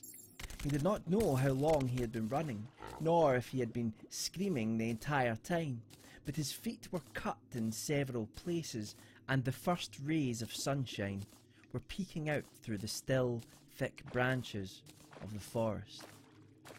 In the distance, Robert could see the flame from his campfire, still burning bright, and despite his terror at the knowledge of being stalked by something entirely inhuman, he had to get to his bike to stand any chance of escape. For a while, he hid behind trees, under bushes, his nerves absolutely shattered, refusing to go near the fire. His preconceptions were broken, but Robert was a strong character and, after a time, a modicum of composure returned to him. Step by cautious step, he neared his own camp. There was no sight of whatever had been sitting at that fire, staring at him. By now, daylight illuminated the wider area, and after much self-bargaining, Robert decided to reclaim his belongings, grab his bike, and continue as quickly as he could on his way out of the wilderness, back to the city. Everything seemed to be accounted for, and he even allowed himself a smirk at the thought of that creature at least not being a thief. That smile soon vanished at the sight of his bike, however. Unharmed, yes, but strands of a black, putrid liquid covered the seat and front wheel. This was not the time to be concerned with sludge on his means of escape. It was still working, and that was all that mattered. Had it been a week earlier, Robert would have been angry about the slightest scratch to his beloved mountain bike, but now he just cared about it getting him home, or at least back to the nearest village, to civilization. After cleaning the liquid off and packing up his tent, Robert once more continued onward as fast as he could. He reckoned, with a hard push, that he could be out of that horrid place in a day and a half, as long as he took minimal rests and cycled for the duration of available light. The weather was not exactly ideal, but while rain occasionally came, it quickly disappeared, leaving long stretches of the journey clear from the wearing effects of the elements. As the day progressed, so too did Robert's unease. He felt oppressed on all sides, as if he were running from something terrible, yet nearing an undefined danger. A horrible realization bubbled up from his subconscious. What if that thing followed him all the way home? As this thought swirled around in his mind, he passed over the crest of a hill and down again, suddenly realizing what was wrong, and why he was feeling so much unease about what lay ahead. A gulf in the land opened up before him. Pockets of stagnant water lay strewn between stretches of marshland and long grass, and in the centre, there it lay, that horrible island of wretchedness. It was the woods where Robert had first seen his pursuer, and then, in a flash, it all made perfect sense. Call it superstition, call it blind stupidity, whatever you would call it, Robert knew that he did not wish to see that twisted man again. As a child, he had been told ghost stories of people disturbing graves and the ghosts of the dead rising up to haunt the living in return, but he never took much stock in such things, not until then, at least. What he did know was that he had inadvertently triggered the whole terrifying ordeal. He had taken something which did not belong to him.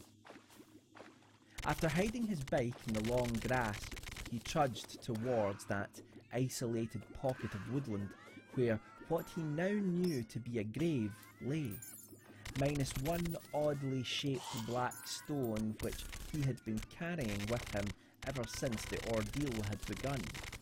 He half expected for that thing to be sitting next to its resting place, but while there were a number of strange noises and movements between the trees, there was no sign of Robert's unwelcome travelling companion. He assumed it was still out there, looking for him. Wasting no time, he plunged into the woodland and headed straight until finally finding the grave, that elongated pattern of stacked rocks and stones. After locating the gap where he had torn the black stone from, he wedged it back in tightly. A noise echoed from the other side of the woods, and Robert did not wish to hang around to find out what it was. Running as fast as he could over roots, mud, leaves and fallen branches, he jumped out of that dark place into the open outdoors, filled with a sense of accomplishment and utter relief. It was not long before he was back on the dirt path, moving forward on his bike in search of one more place to sleep for the night, then home the next day. A weight had been lifted from his shoulders. He knew he had unwittingly disturbed something unimaginable, unfathomable. But by returning that which he had taken, he had narrowly escaped what he assumed would have been a terrible fate. Death, or perhaps worse. There was no explanation of this feeling of elation and survival. He just knew deep down that he had righted his wrong. That night, Robert lay in his tent. It was dark, as he had decided against a campfire, just to be on the safe side. He was confident that he would be left alone, however, and took great comfort in knowing that he was safe, while looking forward to the next day and the comfort of home. That was a funny thought. A man who had always adored the countryside, detesting the humdrum of daily city life, relishing the idea of a couch, a television, a beer and a warm bed. Next year he would holiday at a sunny resort and lie on a beach for a couple of weeks, one preferably far removed from his homeland.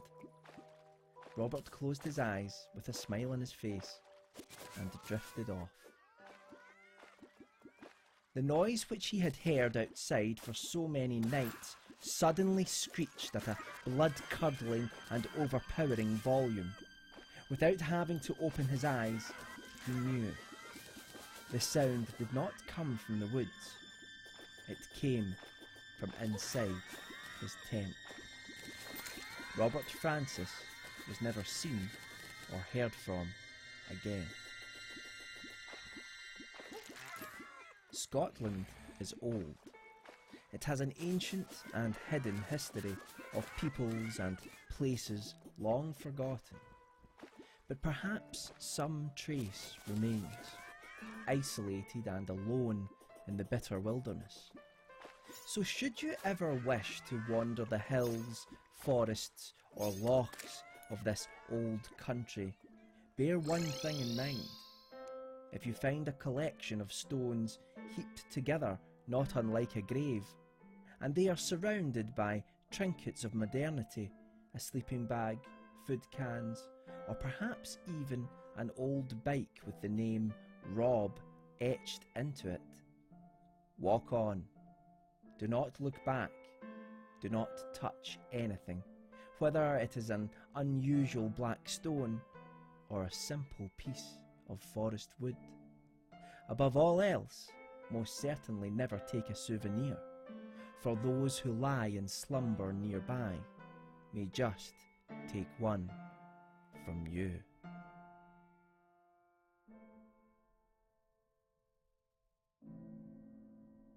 Off the Beaten Path was written and narrated by Michael Whitehouse and can be found online in the short story collection The Face of Fear and Other Stories. Click the link in the description to take a dark and terrifying step into the unknown. For more original horror stories, audio plays and films, subscribe to the Ghasty Tales YouTube channel. You can also listen to all of our audio stories for free on iTunes, Libsyn and other podcast providers. Just follow the links in the description and we'll take care of the scares.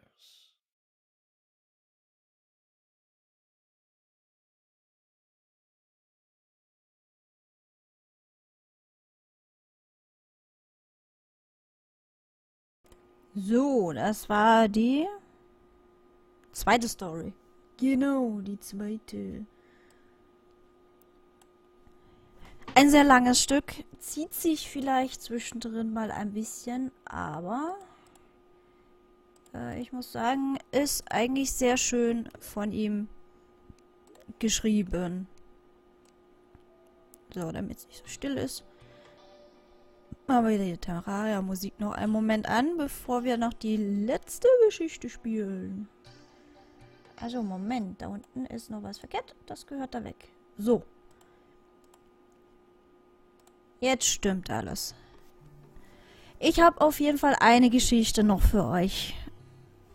während die läuft, werde ich auf jeden Fall Inventarverwaltung jetzt noch machen.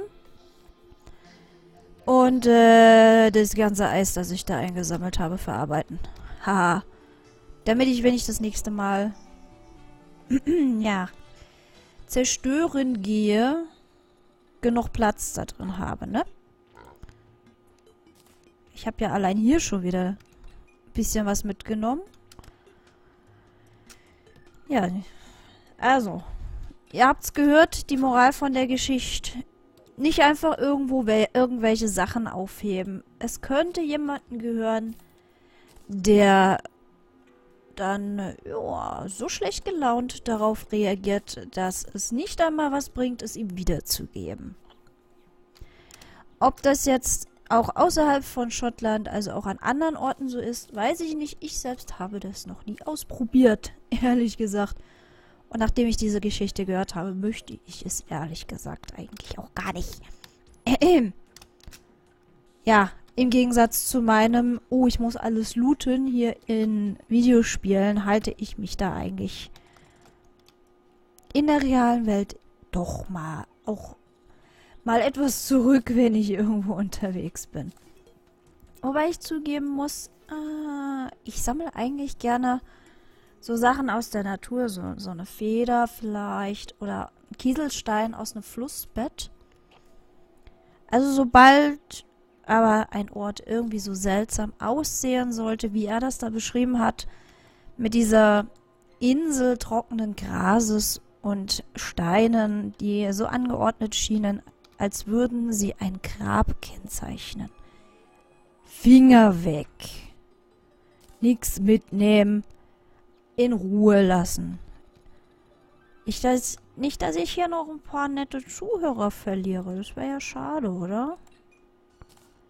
Wenn ihr mir nicht mehr zuhören könnt, weil euch irgend so ein Untoter da mitgenommen hat.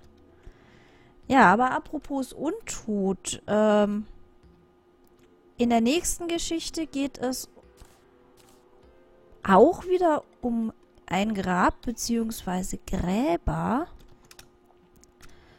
wo, ja gut, sie stellen jetzt nicht auf und spuken euch als Geister hinterher, sondern so etwas der etwas anderen Art. Ihr kennt bestimmt die Geschichten um Dr. Frankenstein, ja, der sich aus Leichenteilen sein eigenes Monster gebaut hat und den wiederbelebt hat. Ja, ich glaube, ich werde gleich auch noch Schneeziegel machen, dass ich genug Platz habe. Und so wie das aussieht, brauche ich eine zweite Schneeziegelkiste. Ja, ich brauche eine zweite Schneeziegelkiste. Will jemand Schneeziegel? Ich habe genug. Ja, damit es nicht nur so viele Kisten mit Schnee sind, mache ich aus dem Schnee Schneeziegel. Dann braucht es nämlich nur die Hälfte an Kisten. Weil es ist ja schließlich zwei Blöcke Schnee ergeben einen Block Schneeziegel. Sonst habe ich hier so viel. Die Obsidian-Kiste lasse ich eventuell da oben. Oder ich überlege sie auch dann wieder hier unten, nach unten hin umzuziehen, sobald hier sich ergibt, wie was wo an Platz frei bleibt. Allerdings kann man Obsidian ja auch ganz gut verarbeiten und verkaufen. Schnee allerdings nicht. Leider. Ja. Wir werden noch die letzte Geschichte uns gemeinsam gleich anhören. Aber erst einmal lassen wir die andere sich noch ein bisschen... Wie nennt man das? Ach ja, setzen. Ist auf jeden Fall auch eine sehr, sehr gut geschriebene Geschichte von ihm. Auch wenn sie sich, wie gesagt, zwischendurch vielleicht ein bisschen zieht. Jetzt muss ich allerdings mal aus Neugier gucken, ob es das Buch tatsächlich noch gibt, ehrlich gesagt. Weil das sind ja alles schon ein bisschen ältere, na wobei so alt war das gar nicht. Uploads.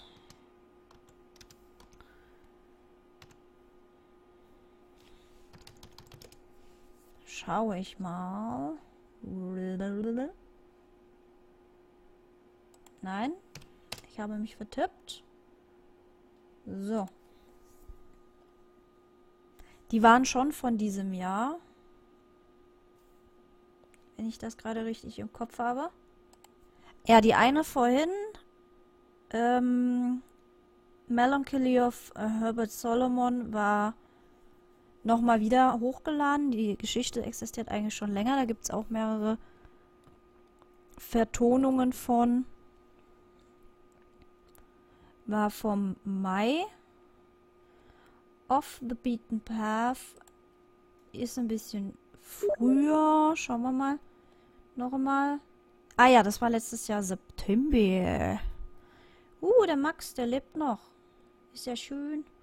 Von dem haben wir auch ein Weile schon nicht mehr gesehen.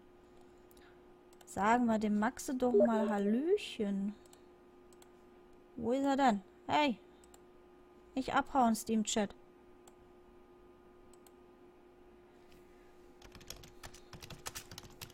So. Ich könnte mal die Sounds vor dem Steam-Chat mal ausschalten. Das nervt schon so ein bisschen. Ja, die nächste Geschichte, die ich habe, ist ein bisschen... Die ist irgendwo vom Datum dazwischen.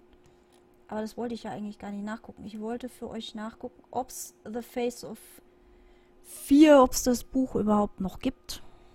Haha. So. Ja, gibt es tatsächlich noch. The Face of Fear and Other Stories. Geschichten von Michael Whitehouse. Wie man hören wird, wie diese vertonen, natürlich auch alles auf Englisch. Gibt's als Download fürs Amazon Kindle für ca. $4. Ob man das auf ein deutsches Kindle runterladen kann, das weiß ich jetzt allerdings nicht. Aber wie er ja auch gesagt hat, kann man die ganzen Geschichten natürlich auch runterladen auf verschiedenen Quellen.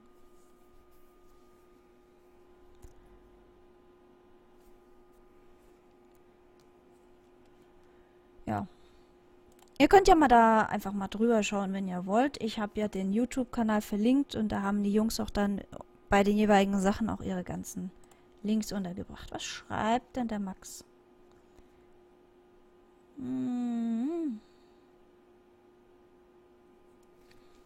Oh je, er ist krank. Dann wünschen wir ihm mal gute Besserung.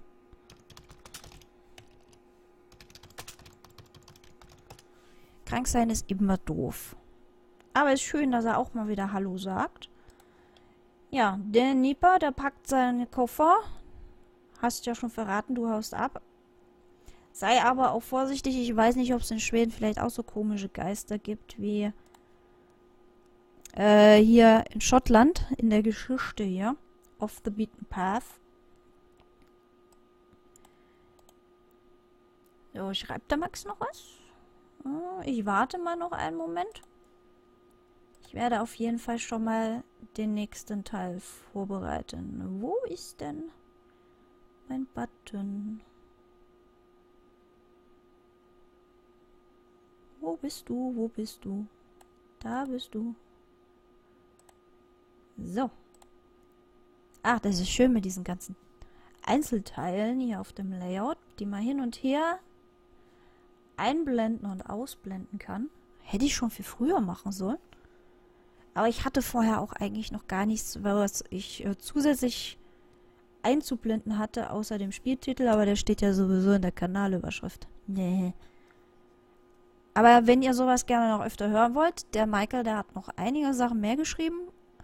Und ich wollte auch noch ein paar andere Kanäle auf YouTube fragen, ob ich ihre Sachen hier verwenden darf. Ich höre sowieso, wie gesagt, wenn ich offstream ein bisschen noch was buddel abends oder einfach so mal am Zocken bin und da ist bei mir immer irgendwas an, irgendein YouTube-Video, sei es die neuesten News über Pokémon Go von Trainer-Tipps oder halt irgendeine Horrorgeschichte. Und da lasse ich gerne auch für euch ein bisschen was dann laufen. Musik organisiere ich auch noch ein bisschen mehr. Da habe ich bisher nur von Yuji Zeug gespielt. Was eigentlich auch ganz schön ist. Der macht übrigens auch sehr viel mit solchen Horrorgeschichten, Vorlesern, mit solchen Creepypasta-Narrators zusammen. So, die nächste Geschichte, da erzählt er, ist recht aktuell, ist von diesem Februar 2017. Ich möchte es jetzt nicht unbedingt überspringen, hört es euch einfach an. Da erzählt er ein paar kleine Updates über den Ghasty Tales Kanal und erwähnt ein paar weitere Vorleser, die sie mit ins Team aufgenommen haben. Von dem einen oder anderen werdet ihr, wenn wir so Sachen noch öfter machen, auch mal die Stimme hören. Ihm oder ihr. Es gibt auch sehr gute weibliche Erzähler, Vorleser in diesem Kreise. Jo, dann schauen wir mal. Das Video ist vorbereitet. Max schreibt nicht mehr, auch schade. Mache ich die Musik wieder aus, dass die nicht nervt.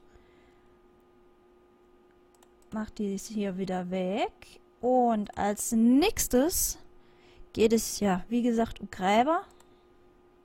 Wieder von Michael. Wieder vom Kanal Ghasty Tales. Bup. Aber diesmal um seltsame Dinge, die man in den Gräbern findet. Und nicht oben drauf. Ne, so wie dieser komische Stein. Und Forscher, die sich damit befassen. Und sehr, sehr merkwürdigen Dingen über, wie nennt man das? Eine Art Bestattungskultur in Schottland. Ich wünsche euch viel Spaß mit Bits and Pieces, also Stückchen und Teile oder so könnte man das übersetzen.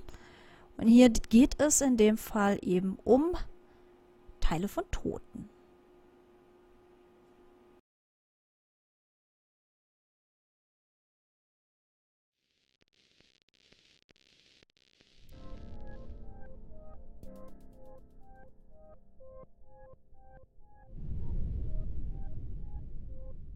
Greetings, dear listeners, and welcome to Ghasty Tales. Before I begin tonight's story, I want to make a few announcements regarding Ghasty Tales and what we have in store for you all in the near future. First, I'm delighted to announce that we have 2 new voice actors joining our troupe. So, as well as narrations from myself, Martin Yates, and Whitney Walker, we are delighted to add the exceptional storytelling skills of Mr. Otis Gyrie and Miss Nicole Goodnight to our dark little corner of the internet. I'm sure you'll make them feel very welcome. Second of all, unlike many other horror podcasts, at Ghasty Tales we place all of our shows under the one banner. That means that when you're listening to us on your favourite podcast app or via YouTube, there's a variety of horror content for you to enjoy without having to juggle several subscriptions at once. Long-time listeners will know that we upload original stories written by either myself, Mick Mass or Martin Yates, with occasional up-and-coming writers joining in along the way. We also do adaptations of classic horror stories as well, some famous, others more obscure. Supplementing these stories, we have the podcast, where the Ghasty Tales team discusses horror topics, and lastly, Real Horrors, our audio documentary show exploring true life, macabre tales. We're now adding 2 new shows to the Ghasty Tales podcast for your listening pleasure. The first is From a Campfire's Embers. This series of original campfire tales will be debuting next week, and our audio drama series, Near Midnight, will soon be released shortly after. Don't worry though, this will not affect the content that we already produce. You'll still be getting all of that, plus these 2 new shows. We hope you enjoy them, and that they give you some sleepless nights. Now, enough announcements. Sit. Make yourself comfortable. The rain outside is torrential, and you won't get far in the dark. Best stay for a while, and listen to a story, for I have such a strange and ominous tale to tell. I'm Michael Whitehouse, and this is Bits and Pieces.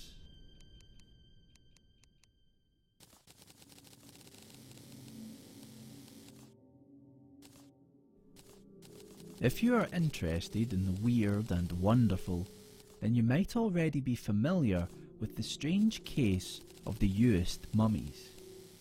Discovered in 2001, the mummified remains of 2 ancient residents of the Scottish island of South Uist have perplexed and puzzled archaeologists ever since they were unearthed.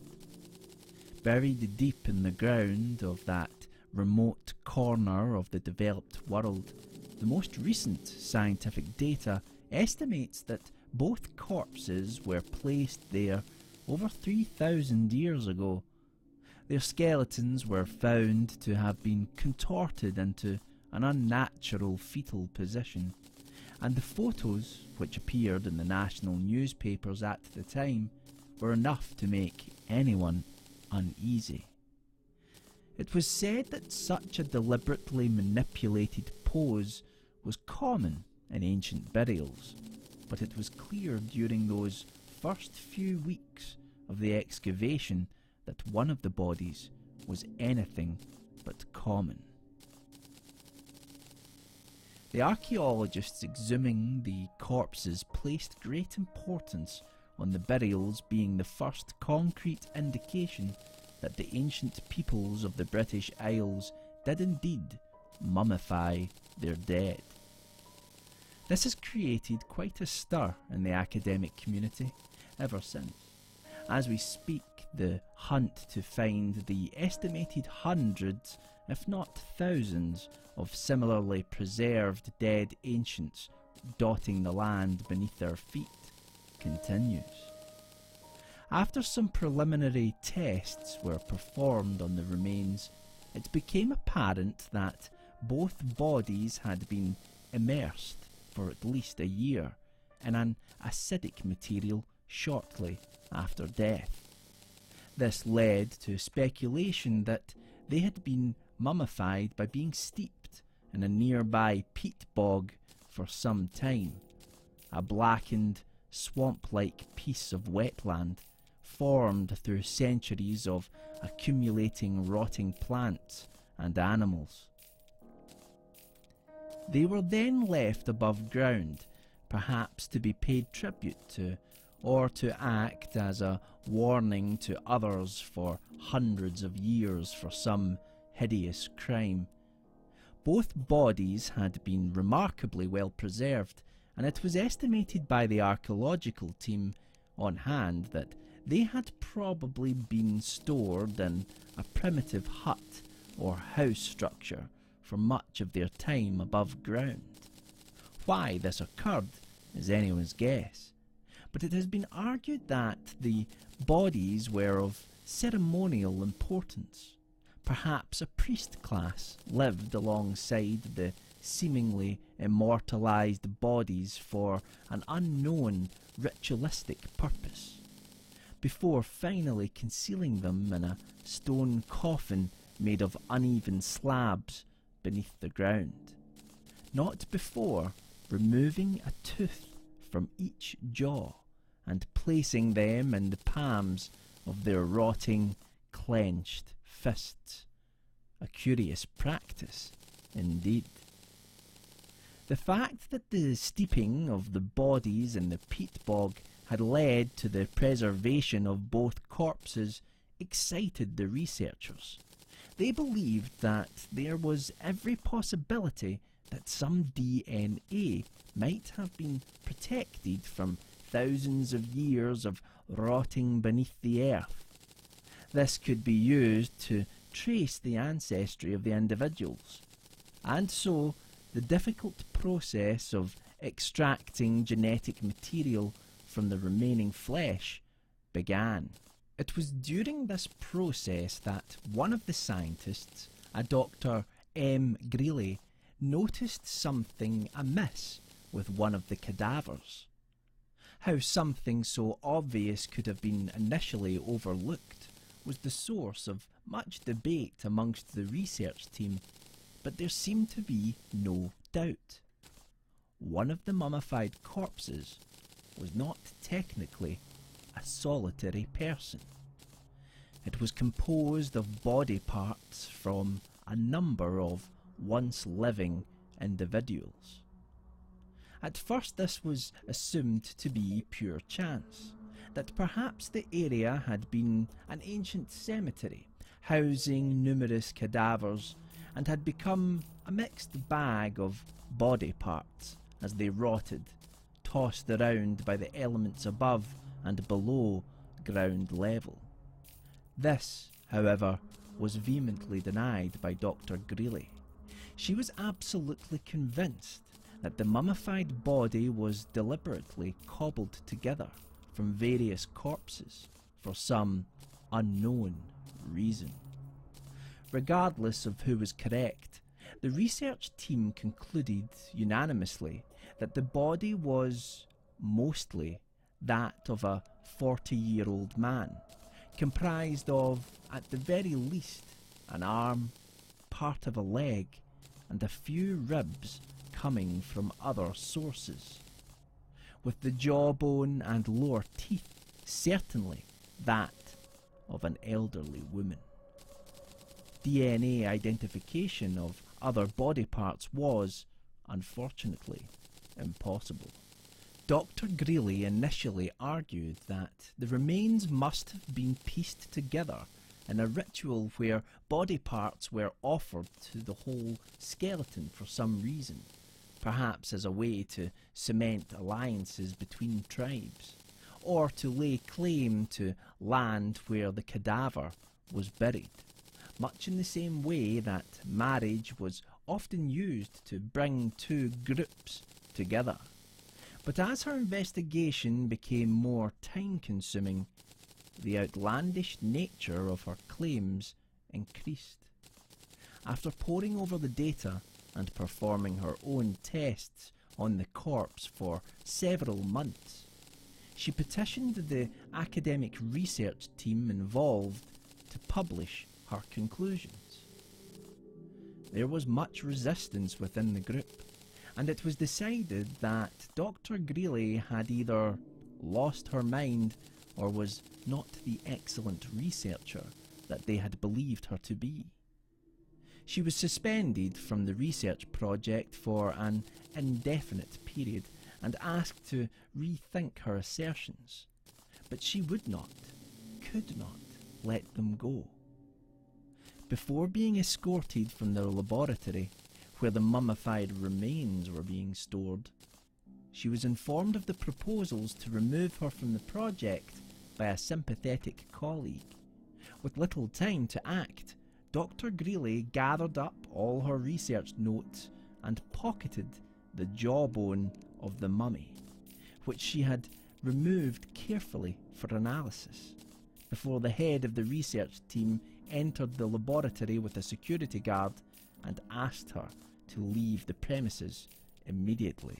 Racked by guilt at their colleague's dismissal, two members of the research team maintained contact with Dr. Greeley over the following 4 months, exchanging emails and even some ideas about the origins of the corpse. They all sympathised with her predicament, although they never would back up her conclusions publicly. They just seemed too outrageous, even though some believed that the evidence did indeed suggest her beliefs were correct. no one was willing to put their name to a paper stating that the corpse, that 3,000-year-old cobbled-together collection of bones from different bodies, had at one time walked about, had lived as a single functioning human being.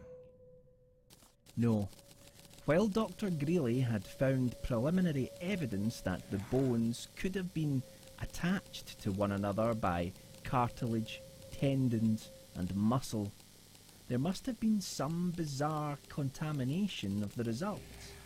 It just couldn't have been true. That thing could never have been alive. And so she was on her own, and on her own she stayed. But while some amongst the ex-colleagues claimed that Greeley was quite mad, she didn't seem delusional. She didn't, for example, run to the press. No, she valued her career as a scientist and made it clear during conversations that she had to make sure that her conclusions were irrefutable, that the research team had not been justified in their reservations. It was for that reason she sank all of her money, time and resources into finding another burial site on the island of South Uist. If she couldn't gain access to that bizarre corpse, she would find her own to study, one which would hopefully lead to further evidence for her hypothesis. She was hopeful that an even better preserved body could be found, one which would show conclusively that the bones of different people had somehow been stitched or grafted together thousands of years ago and walked the earth.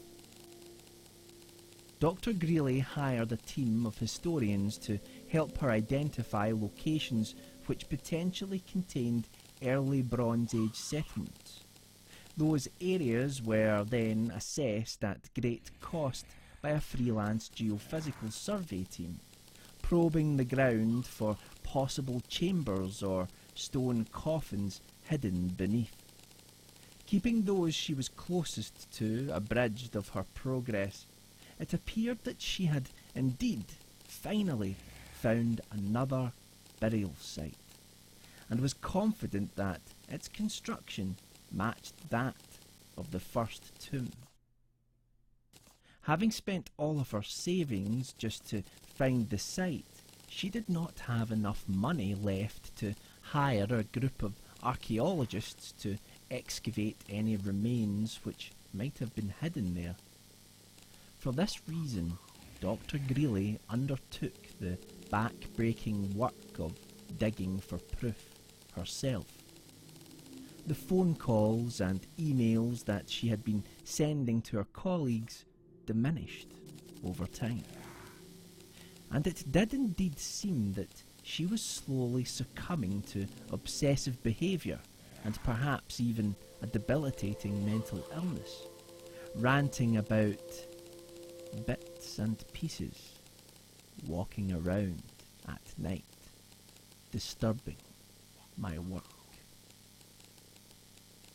A month later, the body of a woman was found washed up on the Kilfeder beach, South Uist. The remains were identified as belonging to Dr. Greeley, but it was argued that that was impossible. She had been officially missing for just a few weeks, but the forensic investigation suggested that the body had been submerged in a peat bog for at least a year. Furthermore, the nature of Dr. Greeley's injuries caused much shock throughout the academic community, no more so than from those she had worked alongside excavating the original South Uist mummies. Her corpse was found exposed and naked as the tide moved out, curled up rigidly in a fetal position. Her jaw had been removed with measured precision, and in her clenched fist lay a tooth, the origin of which has yet to be identified.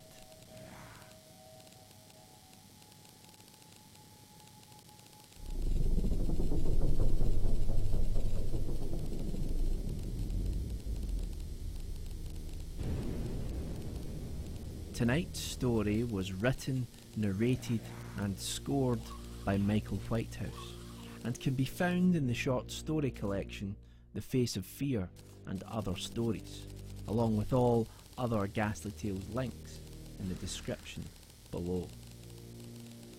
I hope you enjoyed tonight's tale. You know, the past is not gone forever.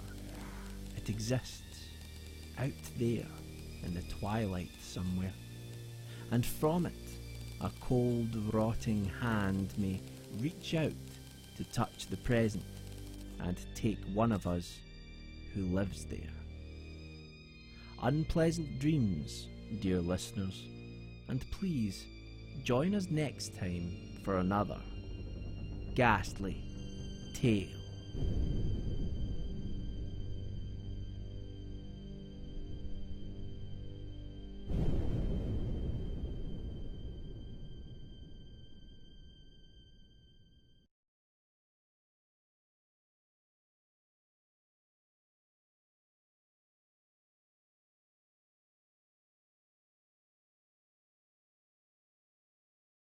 Ja, das war die letzte Story für heute. Ich komme gerne wieder, Michael. Gerne, gerne, gerne. Wenn du wieder irgendwas Gruseliges für mich hast. Ich mag deine Geschichten, aber jetzt ist doch mal noch mal ein bisschen Terraria-Musik angesagt. Aber jetzt wieder auf Standardlautstärke. So. Bam. Music. Ah, da kommt sie. Aber erst so. Mein Chat wieder dahin. So. Ach ja. 3 wundervolle Geschichten. Der Michael lädt euch, wie ihr schon gehört habt, gerne zu mehr ein. Ich natürlich auch. Deswegen habe ich euch ja auch die 3 Geschichten heute vorgespielt. Schaut ruhig mal auf dem YouTube-Kanal rein. Oh, ich darf nicht vergessen, in dem Upload von diesem Stream dann den Kanal und die Playlist da auch zu verlinken. Ich werde gerne noch mehr von ihm vorspielen. In einer anderen Sitzung. Sei jetzt bei Terraria oder bei einem anderen Spiel. Mal schauen. Vielleicht nicht unbedingt bei FTL, weil da laber ich dann doch so viel, weil ich euch die Texte übersetze. Da kommt das wahrscheinlich nicht so. Aber bei Don't Starve kann man das zum Beispiel machen. Ja, auf jeden Fall hat er noch viel, viel mehr. Und es kommen auch immer wieder neue Uploads, die ich euch dann vorspielen kann. Es sind natürlich auch noch eine ganze Menge andere Inhalte, die ich euch da jetzt nicht unbedingt vorspielen werde. Zum Beispiel, weil ich dann einen anderen Autor noch zusätzlich anschreiben müsste. Hier war das jetzt natürlich Michael Whitehouse, gehört zu Ghasty Tales. Deswegen habe ich Ghasty Tales selbst direkt eingeschrieben auf Facebook. Und die sind damit einverstanden. Aber sie haben zum Beispiel auch schöne Vertonungen von alten Geschichten von H.P. Lovecraft und Edgar Allan Poe, die wir vielleicht uns auch noch anschauen können. Ich habe mir schon gedacht, dass das nicht alles da reinpasst. Deswegen habe ich eine neue Kiste hingestellt. So, zweite Kiste. Schnee. Aber für heute habe ich genug von Schnee. Ich werde jetzt keinen Schnee mehr buddeln. Wenn, dann werde ich eher hier noch ein bisschen aufräumen. So, zack. Wie viel? Das ist noch eine ganze Menge Schnee. Gut, da ist zwischendurch vielleicht mal ein bisschen Marmor, aber wie ihr sehen könnt, Schnee, Schnee, Schnee. Gut, hier irgendwo hört das Biom dann in der Richtung auf. Und hier ungefähr, ja, hier ungefähr hört es nach unten hin auf. Eis wird verarbeitet, Schnee wird eingelagert. Erze gibt es auch eine ganze Menge. Hier ist die Obsidiankiste. Schön voll. Braucht jemand? Abzugeben. Ja, und dann ist natürlich hier noch diese Geschichte mit der Asche. Asche wird eventuell dann nach unten verlagert, wenn das so viel wird. Aber so, ja, in der Hölle treibe ich mich noch nicht so gerne rum alleine. Die Bewohner sind mir ein bisschen zu aggressiv, ehrlich gesagt. Ist gar nicht so einfach, da abzubauen und sich ständig da zu verteidigen. Wenn ich einen neuen PC habe, seid ihr gerne wieder als Bodyguards eingeladen, da mitzuhelfen. Ich denke mal, wir lassen mal hier so ein paar Fetze fliegen. Ich habe da so viel und da kommt noch mehr Slush dazu wahrscheinlich. Hallöchen Extractinator. Upsa. Schauen wir mal, was der uns in den Kopf schmeißt. Ja, gib her die Klunker. Gib her, gib her, gib her. Und die Erze. Oh, schon vorbei. Ich pack das mal da oben hin, damit sich das andere wirklich schön da unten sammelt. Auch Erz, das ich hier eigentlich gar nicht finde. Hier. Jawohl, Kupfer, Zinn, Eisen. Das finde ich ja hier auf der Karte gar nicht. Und Platin. Platin muss ich gerade überlegen.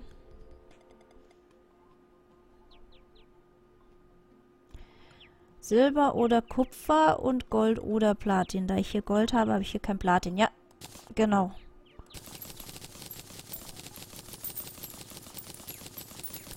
Immer her damit. Kommt in die Sammlung. Was zu viel ist, wird verkauft.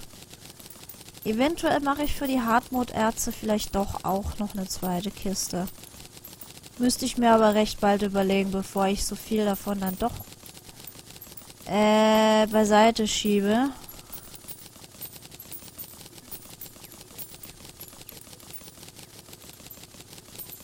Ratatatatat. Oh mein Gott. Her mit dem Zeug. Er gibt mir aber viel Münzen, stelle ich fest. Gib mal noch ein paar mehr Diamanten. Diamanten sind die ich noch nicht so viel habe. Quack. Ich komme gleich zu dir, Frosch. Wenn du nicht still bist. Ich habe, glaube ich, noch keinen Frosch.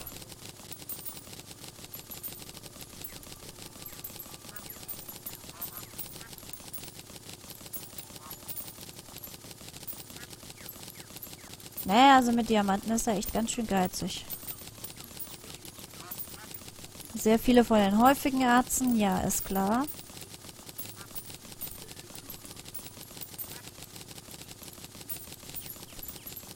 Edelsteine, kommt schon. Edelsteine, Edelsteine, Klunker. Ich bin eine Frau, ich brauche Klunker. Glitzersteinchen. Wir lieben Schmuck und am liebsten mit Steinchen drauf. Ne. Oh, ein dritter Diamant. Yay.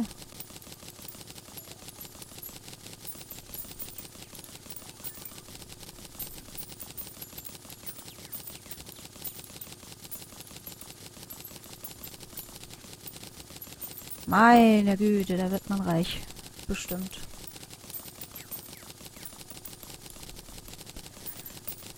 Oder nee, komm, ich lasse die Erzekiste so wie sie ist und dann verkaufe ich halt mehr. Da ist ja immer noch die Schatzkammer, die ich füllen will. Ich sollte nicht zu viel von dem, was man verkaufen kann, aufheben. Oder in Verkaufbares umwandeln kann. Aufheben hier. Wie das, was ich da gerade mache. Granit und Marmor sind auch noch dran. Jawohl. Da kann man ja weiches Granit oder weichen Marmor draus machen und den kann man ja dann zu Türen und sowas verarbeiten. Und die kann man ja wieder verkaufen. Oh, ein Zebrapfeiler. Weg ist er. Bei so viel Slush, das ich da unten finde. Das ganze Silt, das stammt hauptsächlich vom rechten Kartenrand, wo ich mich da runtergebohrt habe in der Unterwelt.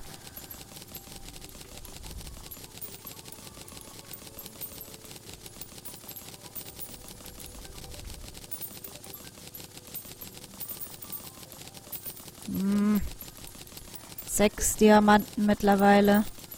Ist mir immer noch zu wenig. Komm schon.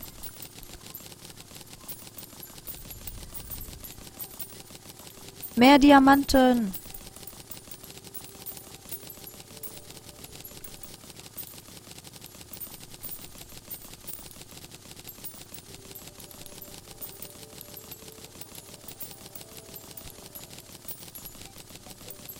Auf jeden Fall ist es eine gute Idee, die Sachen noch auszuschmücken.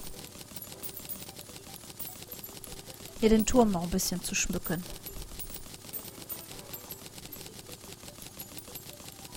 Oh ja. Wie wär's denn mit einem schönen großen Raum im Turm, den wir mit Klunkern schmücken, und während wir den schmücken, hören wir wieder eine Horrorgeschichte von Ghasty Tales. Oh ja. Das macht bestimmt Spaß. Diese Woche gibt es nur noch einmal FTL. Da will ich nämlich immer noch vorankommen. Nächste Woche, ob ich das streamen kann, weiß ich noch nicht. Ich habe noch 2 wichtige Termine diese Woche. Einmal Probearbeiten und noch ein Vorstellungsgespräch. Von denen hängt das ab, ob ich nächste Woche Zeit habe, um nochmal einen Stream zu machen oder nicht. Mir wäre es natürlich recht, wenn ich wieder einen neuen Job da ergattern könnte, damit ich mal... was haben wir denn da Feines? Bernstein, glaube ich. Damit ich endlich mal gescheit für den neuen Rechner zusammensparen kann. Dann habe ich nämlich auch mehr Möglichkeiten. Dann können wir wieder zusammen Terraria spielen und ich kann dann auch Survival Wolf auf den Stream schmeißen. Da habe ich nämlich eine sehr nette PvP-Idee. Amber Mosquito. Summon the Baby Dinosaur. Oh! Wie war das gerade? Ark Survival Wolf, Dinos. Ein Moskito in Bernstein eingeschlossen, der einen kleinen Dino spawnt. Hallöchen! Oh Gott, ist der niedlich. Ich glaube, den nehme ich mit.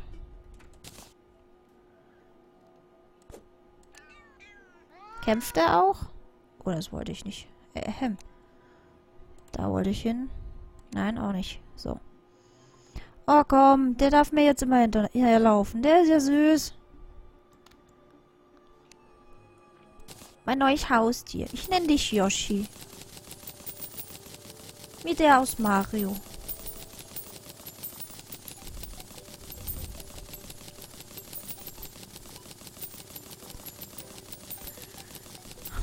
Ja, ihr könnt ja weiterhin noch abstimmen, welche Spiele als nächstes gespielt werden.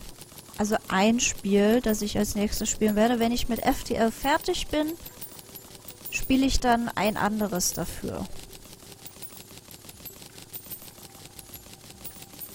Und dann schauen wir mal, wie das ausgeht. Jetzt sind wir schon bei 8 Diamanten, sehr gut. Ach, das war der normale Bernstein, nur Amber, ja genau.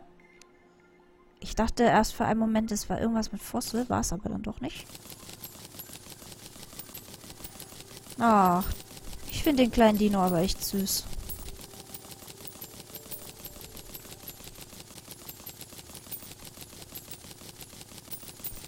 Na, aber ich glaube, reich werde ich mit dem ganzen Zeug, was ich da bekomme, nicht. Da ist es doch gescheiter, das Zeug abzubauen. Naja, gut, das ist ein Zusatzverdienst. Mit dem ganzen Erz.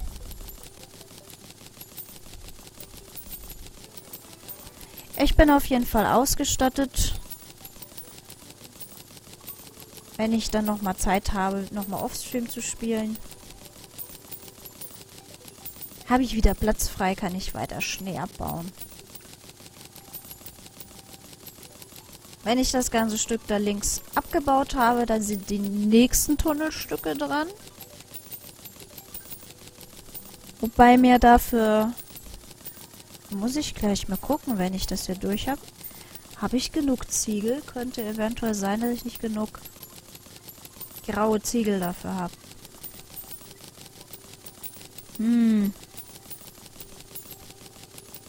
Das wäre blöd, weil ich brauche die Tunnel oben drüber zur Orientierung, wo ich die Fackeln hinmache eigentlich. Bevor ich weiter unten wieder die Sandsteintunnel machen kann. Ich schau mal gleich nochmal.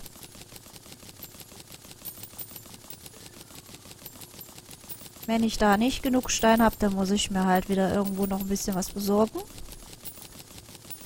Wenn mir der Dreck fehlt, das ist jetzt weniger schlimm, aber die Tunnel so an sich ansetzen, dass ich die Fackeln setzen kann und weiter nach unten das ausbauen kann, das ist mir wichtig. Ich werde noch eine Weile beschäftigt sein, ja.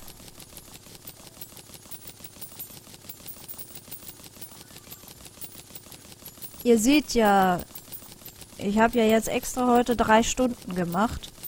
Ihr seht ja, wie viel ich in einer Stunde ungefähr schaffe. Und dann könnt ihr euch ja ungefähr ausrechnen, wie lange ich noch brauchen werde.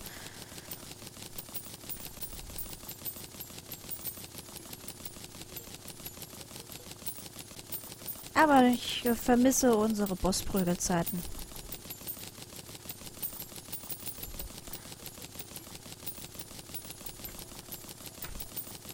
Freue ich mich auf den neuen PC, wenn wir da uns wieder zusammen hinsetzen können. So, das war's. Jetzt wollte ich da mal gucken. Ah ne, ich hätte sogar für ein paar Tunnel hätte ich genug Ziegel.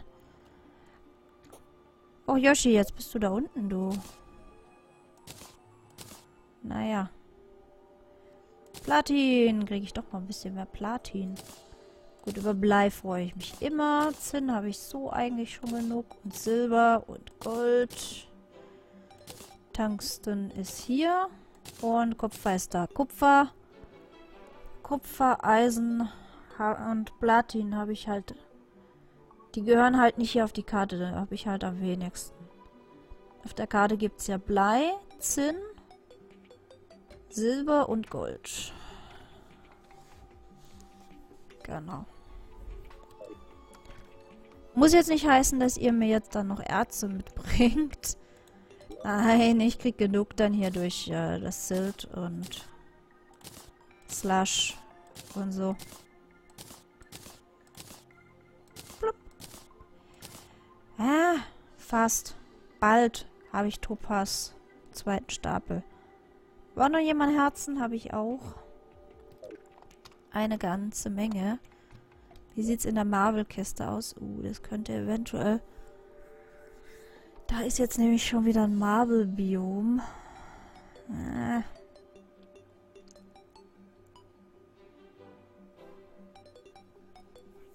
Muss ich eventuell was verarbeiten?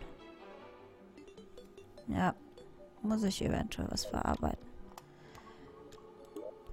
Bienenstock, der ist auch immer noch da. Wir haben immer noch nicht die Queen Bee gemacht. Da habe ich das noch.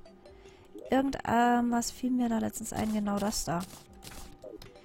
Die möchte ich gerne noch hier nebendran packen. Das sind die Reste von der Kristallwand für die Sky Tunnels. So. Passt hier besser in die Kiste rein, jetzt wo ich das ein bisschen umsortiert habe. Für heute ist dann Schluss. Immer nach so ein paar Stunden ist mir sowieso ein bisschen so... Och, ist das süß.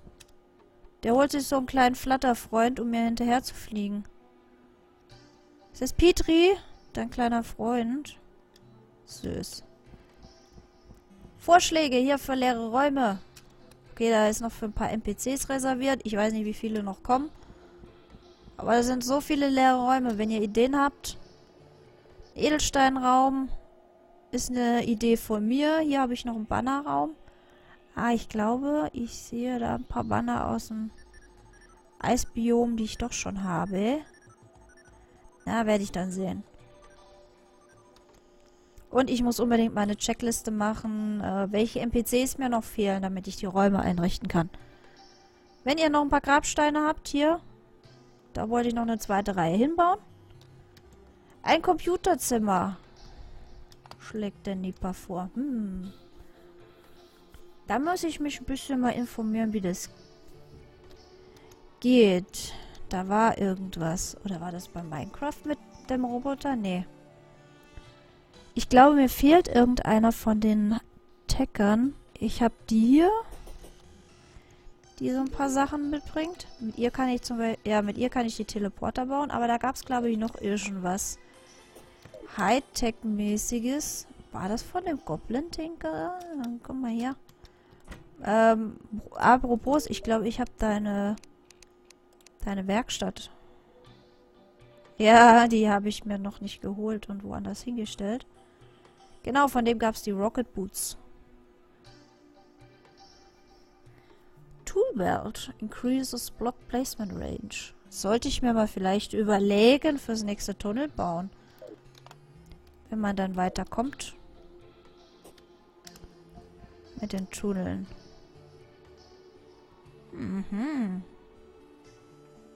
Aber erstmal will ich kein Geld ausgeben. Bin immer noch dabei. Die Solutions sind teuer genug. So teuer, dass ich manchmal sogar wirklich auf die Builders World rübergehe und mir da ein paar hole. Weil ich dann doch lieber die Kisten füllen will. So, aber jetzt ist Schluss. Ich bin müde. Ich habe morgen noch mal Kurs. Am Donnerstag Nachmittag streame ich ein bisschen früher als sonst, wenn ich mich nicht irre. Hatte ich das? Ja doch, hatte ich. So ausgeschrieben, genau. Ich bin beim Probearbeiten morgens von 7 bis 12. Wollte mich danach ein bisschen ausruhen. Bitte lade, liebe Seite. Thank you. Und jetzt scrolle bitte, liebe Seite. Hallo, scroll. Thank you. Nee. Genau, da bin ich von 18 bis 21 Uhr da, weil ich früh ins Bett will. Warum playst du mich automatisch ab? Ich dachte, das hatte ich abgestellt. So. Ich muss mich nicht selber hören beim Streamen. Muss nicht sein. Genau, Donnerstag. Tut mir leid, dass du das verpasst, Lieber. Du bist ja dann in Schweden. Aber du kannst dir ja hinterher die Aufnahme anschauen. Ob ich das vergeige mit dem Föderationsschiff oder nicht. Schauen wir mal. Danach gehe ich früh ins Bett, weil ich am Vormittag dann nochmal ein Vorstellungsgespräch habe. Yes, I'm busy this week.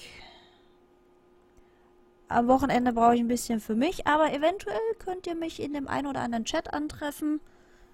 Wenn der Funk Royal vielleicht wieder streamt. Der scheint ja zurück zu sein aus Schweden. Der war ja erst vor kurzem selber dort. Oder, nee, die Weintraube, die macht jetzt auch gerade Urlaub, soweit ich weiß. Schade, dann spielt die jetzt gerade nicht Pokémon. Das wollte ich eigentlich auch ein bisschen verfolgen, aber sie hat letztens gesagt, sie ist für 1 oder 2 Wochen nicht da. Aber wenn ihr irgendwie da seht, dass ich da auf Twitch online bin, also nicht on Stream, sondern online, geistert mal bei den Seiten rum, wo ich, die ich folge, dann bin ich bestimmt da irgendwo unterwegs. Oder ich mache vielleicht auch den Steam richtig an und dann kann man sich da ein bisschen schreiben. Auf jeden Fall will ich jetzt aber mich langsam fürs Bett fertig machen, damit ich im Kurs morgen nicht einschlafe. Access ist irgendwie langweilig, ehrlich. Aber gut, ich ziehe den Kurs jetzt noch durch. Ist ja nur noch bis Freitag. Einen Tag verpasse ich sowieso. Bin Probearbeiten. Gute Reise an dich, Nipa. Komm gut an. Stürz nicht mit dem Flugzeug ab oder so. Ich sehe dich, wenn du wieder da bist. Ja, du warst mit Packen beschäftigt, hast nur die Hälfte mitbekommen, aber dafür kannst du sie auf YouTube ja nochmal finden. Kannst du mal vorbeischauen und dann kannst du dir auch ohne meine Terraria-Geräusche nochmal anhören. Ich kann den Kanal auf jeden Fall sehr empfehlen. Wird noch mehr davon geben. Nur nicht mehr diese Woche. Ja. Passt nicht bei FTL am Donnerstag. Ich wünsche gute Nacht. Und freue mich auf jeden Fall schon mal aufs nächste Mal. Bei FTL können wir dann auch wieder ein bisschen mehr quatschen, weil ich dann auch das Mikro anlasse. Gute Nacht, wir sehen uns. Ciao, ciao.